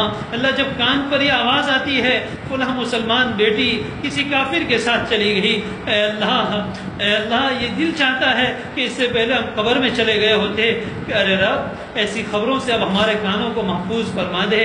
اے اللہ ہر باپ کی عزت کو سلامت فرما دے، ہر ماں کی لخت جگر کو سلامت فرما دے۔ اے اللہ بے حیائی کے اس سیلاب میں ہماری حفاظت فرما دے۔ اے اللہ اپنا خوف عطا فرما۔ اللہ گناہ لاکھ کوشش کریں لیکن ہم تک نہ آ سکے، شیطان لاکھ کوشش کرے لیکن ہمارے قدم کو نہ پھسلا سکے، ایسے فیصلے فرما دیجئے اللہ، ایسے فیصلے فرما دیجئے۔ پیارے اللہ رحمت کا معاملہ فرما۔ اے اللہ آج توبہ کرتے ہیں تیرے سامنے، تجھے گواہ بناتے اپنے دل کی بات پر۔ کہ اللہ آج کے بعد ناجائز تعلقات میں نہیں پھنسیں گے، ناجائز لڑکوں اور لڑکیوں سے بات نہیں کریں گے، اجنبی مردوں اور لڑکیوں سے بات نہیں کریں گے۔ اے اللہ اس عزم کو قبول فرما لے، آج تک جو ہوا اس کو معاف فرما دے۔ اللہ آج تک جو ہوا اس کو معاف فرما دے، اس کی نحوستوں سے، اس کی بے برکتیوں سے ہماری حفاظت فرما۔ اللہ زندگی کو پریشان حال بننے سے حفاظت فرما۔ اے اللہ اس کے اثرات ہماری آنے والی نسلوں پر پڑے، اس سے محفوظ فرما۔ پیارے اللہ ماں باپ کو بھی اپنی اولاد کی فکر کرنے کی توفیق عطا فرما۔ اے اللہ اپنے گھروں میں اچھا ماحول بنانے کی توفیق عطا فرما، اپنی بچیوں اور بچوں پر خیال رکھنے کی توفیق عطا فرما، بچیوں کو بھی اپنے ماں باپ کا مان اور عزت رکھنے کی توفیق عطا فرما، تعلیم کے نام پر، ایجوکیشن کے نام پر تماشا بننے سے حفاظت فرما، ایجوکیشن کے نام پر عیاشیاں کرنے سے حفاظت فرما۔ اے اللہ ایسے لڑکوں کے شر سے محفوظ فرما جو لوگوں کی عزتوں سے کھلواڑ کرتے ہیں۔ اے اللہ رحمت کا معاملہ فرما دے۔ اے اللہ گھر گھر کی داستان ہے، اللہ گھر گھر کی داستان ہے، اللہ ہماری عزتیں داؤ پر لگ گئی ہے۔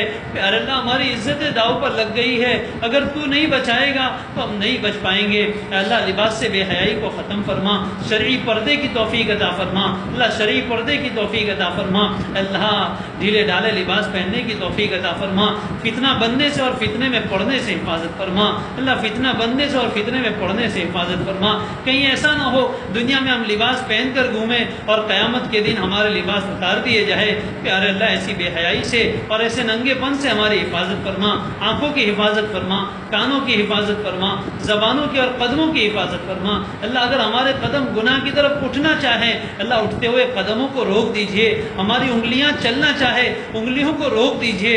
اے اللہ اے اللہ دل میں اپنا خوف ایسا داخل فرما کہ اس کے بعد ہم گناہ کر ہی نہ پائے.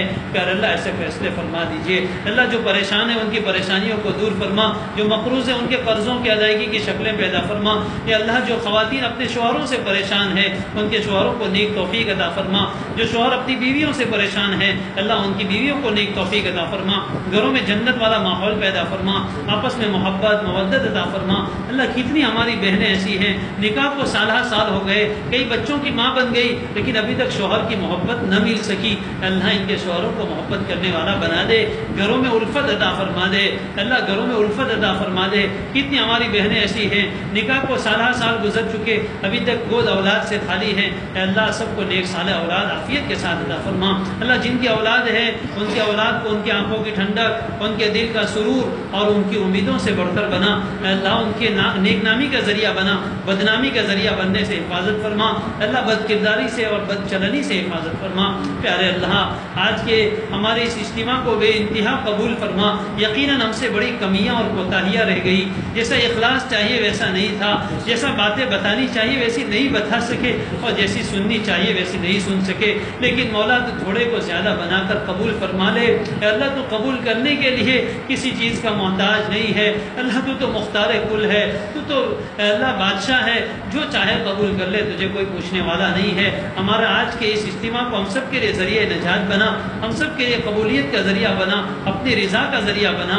اے اللہ اپنے قرب کا ذریعہ بنا. اے اللہ آنے والے پروگرام کو بھی بے انتہا کامیاب فرما. اے اللہ وہاں سے زیادہ ہدایت کے فیصلے ہو, ایسے فیصلے فرما. اے اللہ یہاں سے اٹھنے سے پہلے ہم سب کے گناہوں کو معاف فرما دے, ہم سب کے گناہوں کو معاف فرما دے. جو ہم میں سے گناہوں میں جس گناہ میں مبتلا ہے اسے سچی توبہ کی توفیق عطا فرما. آئندہ گناہوں سے بچنا آسان فرما. اچھی صحبت عطا فرما, اچھے دوست عطا فرما.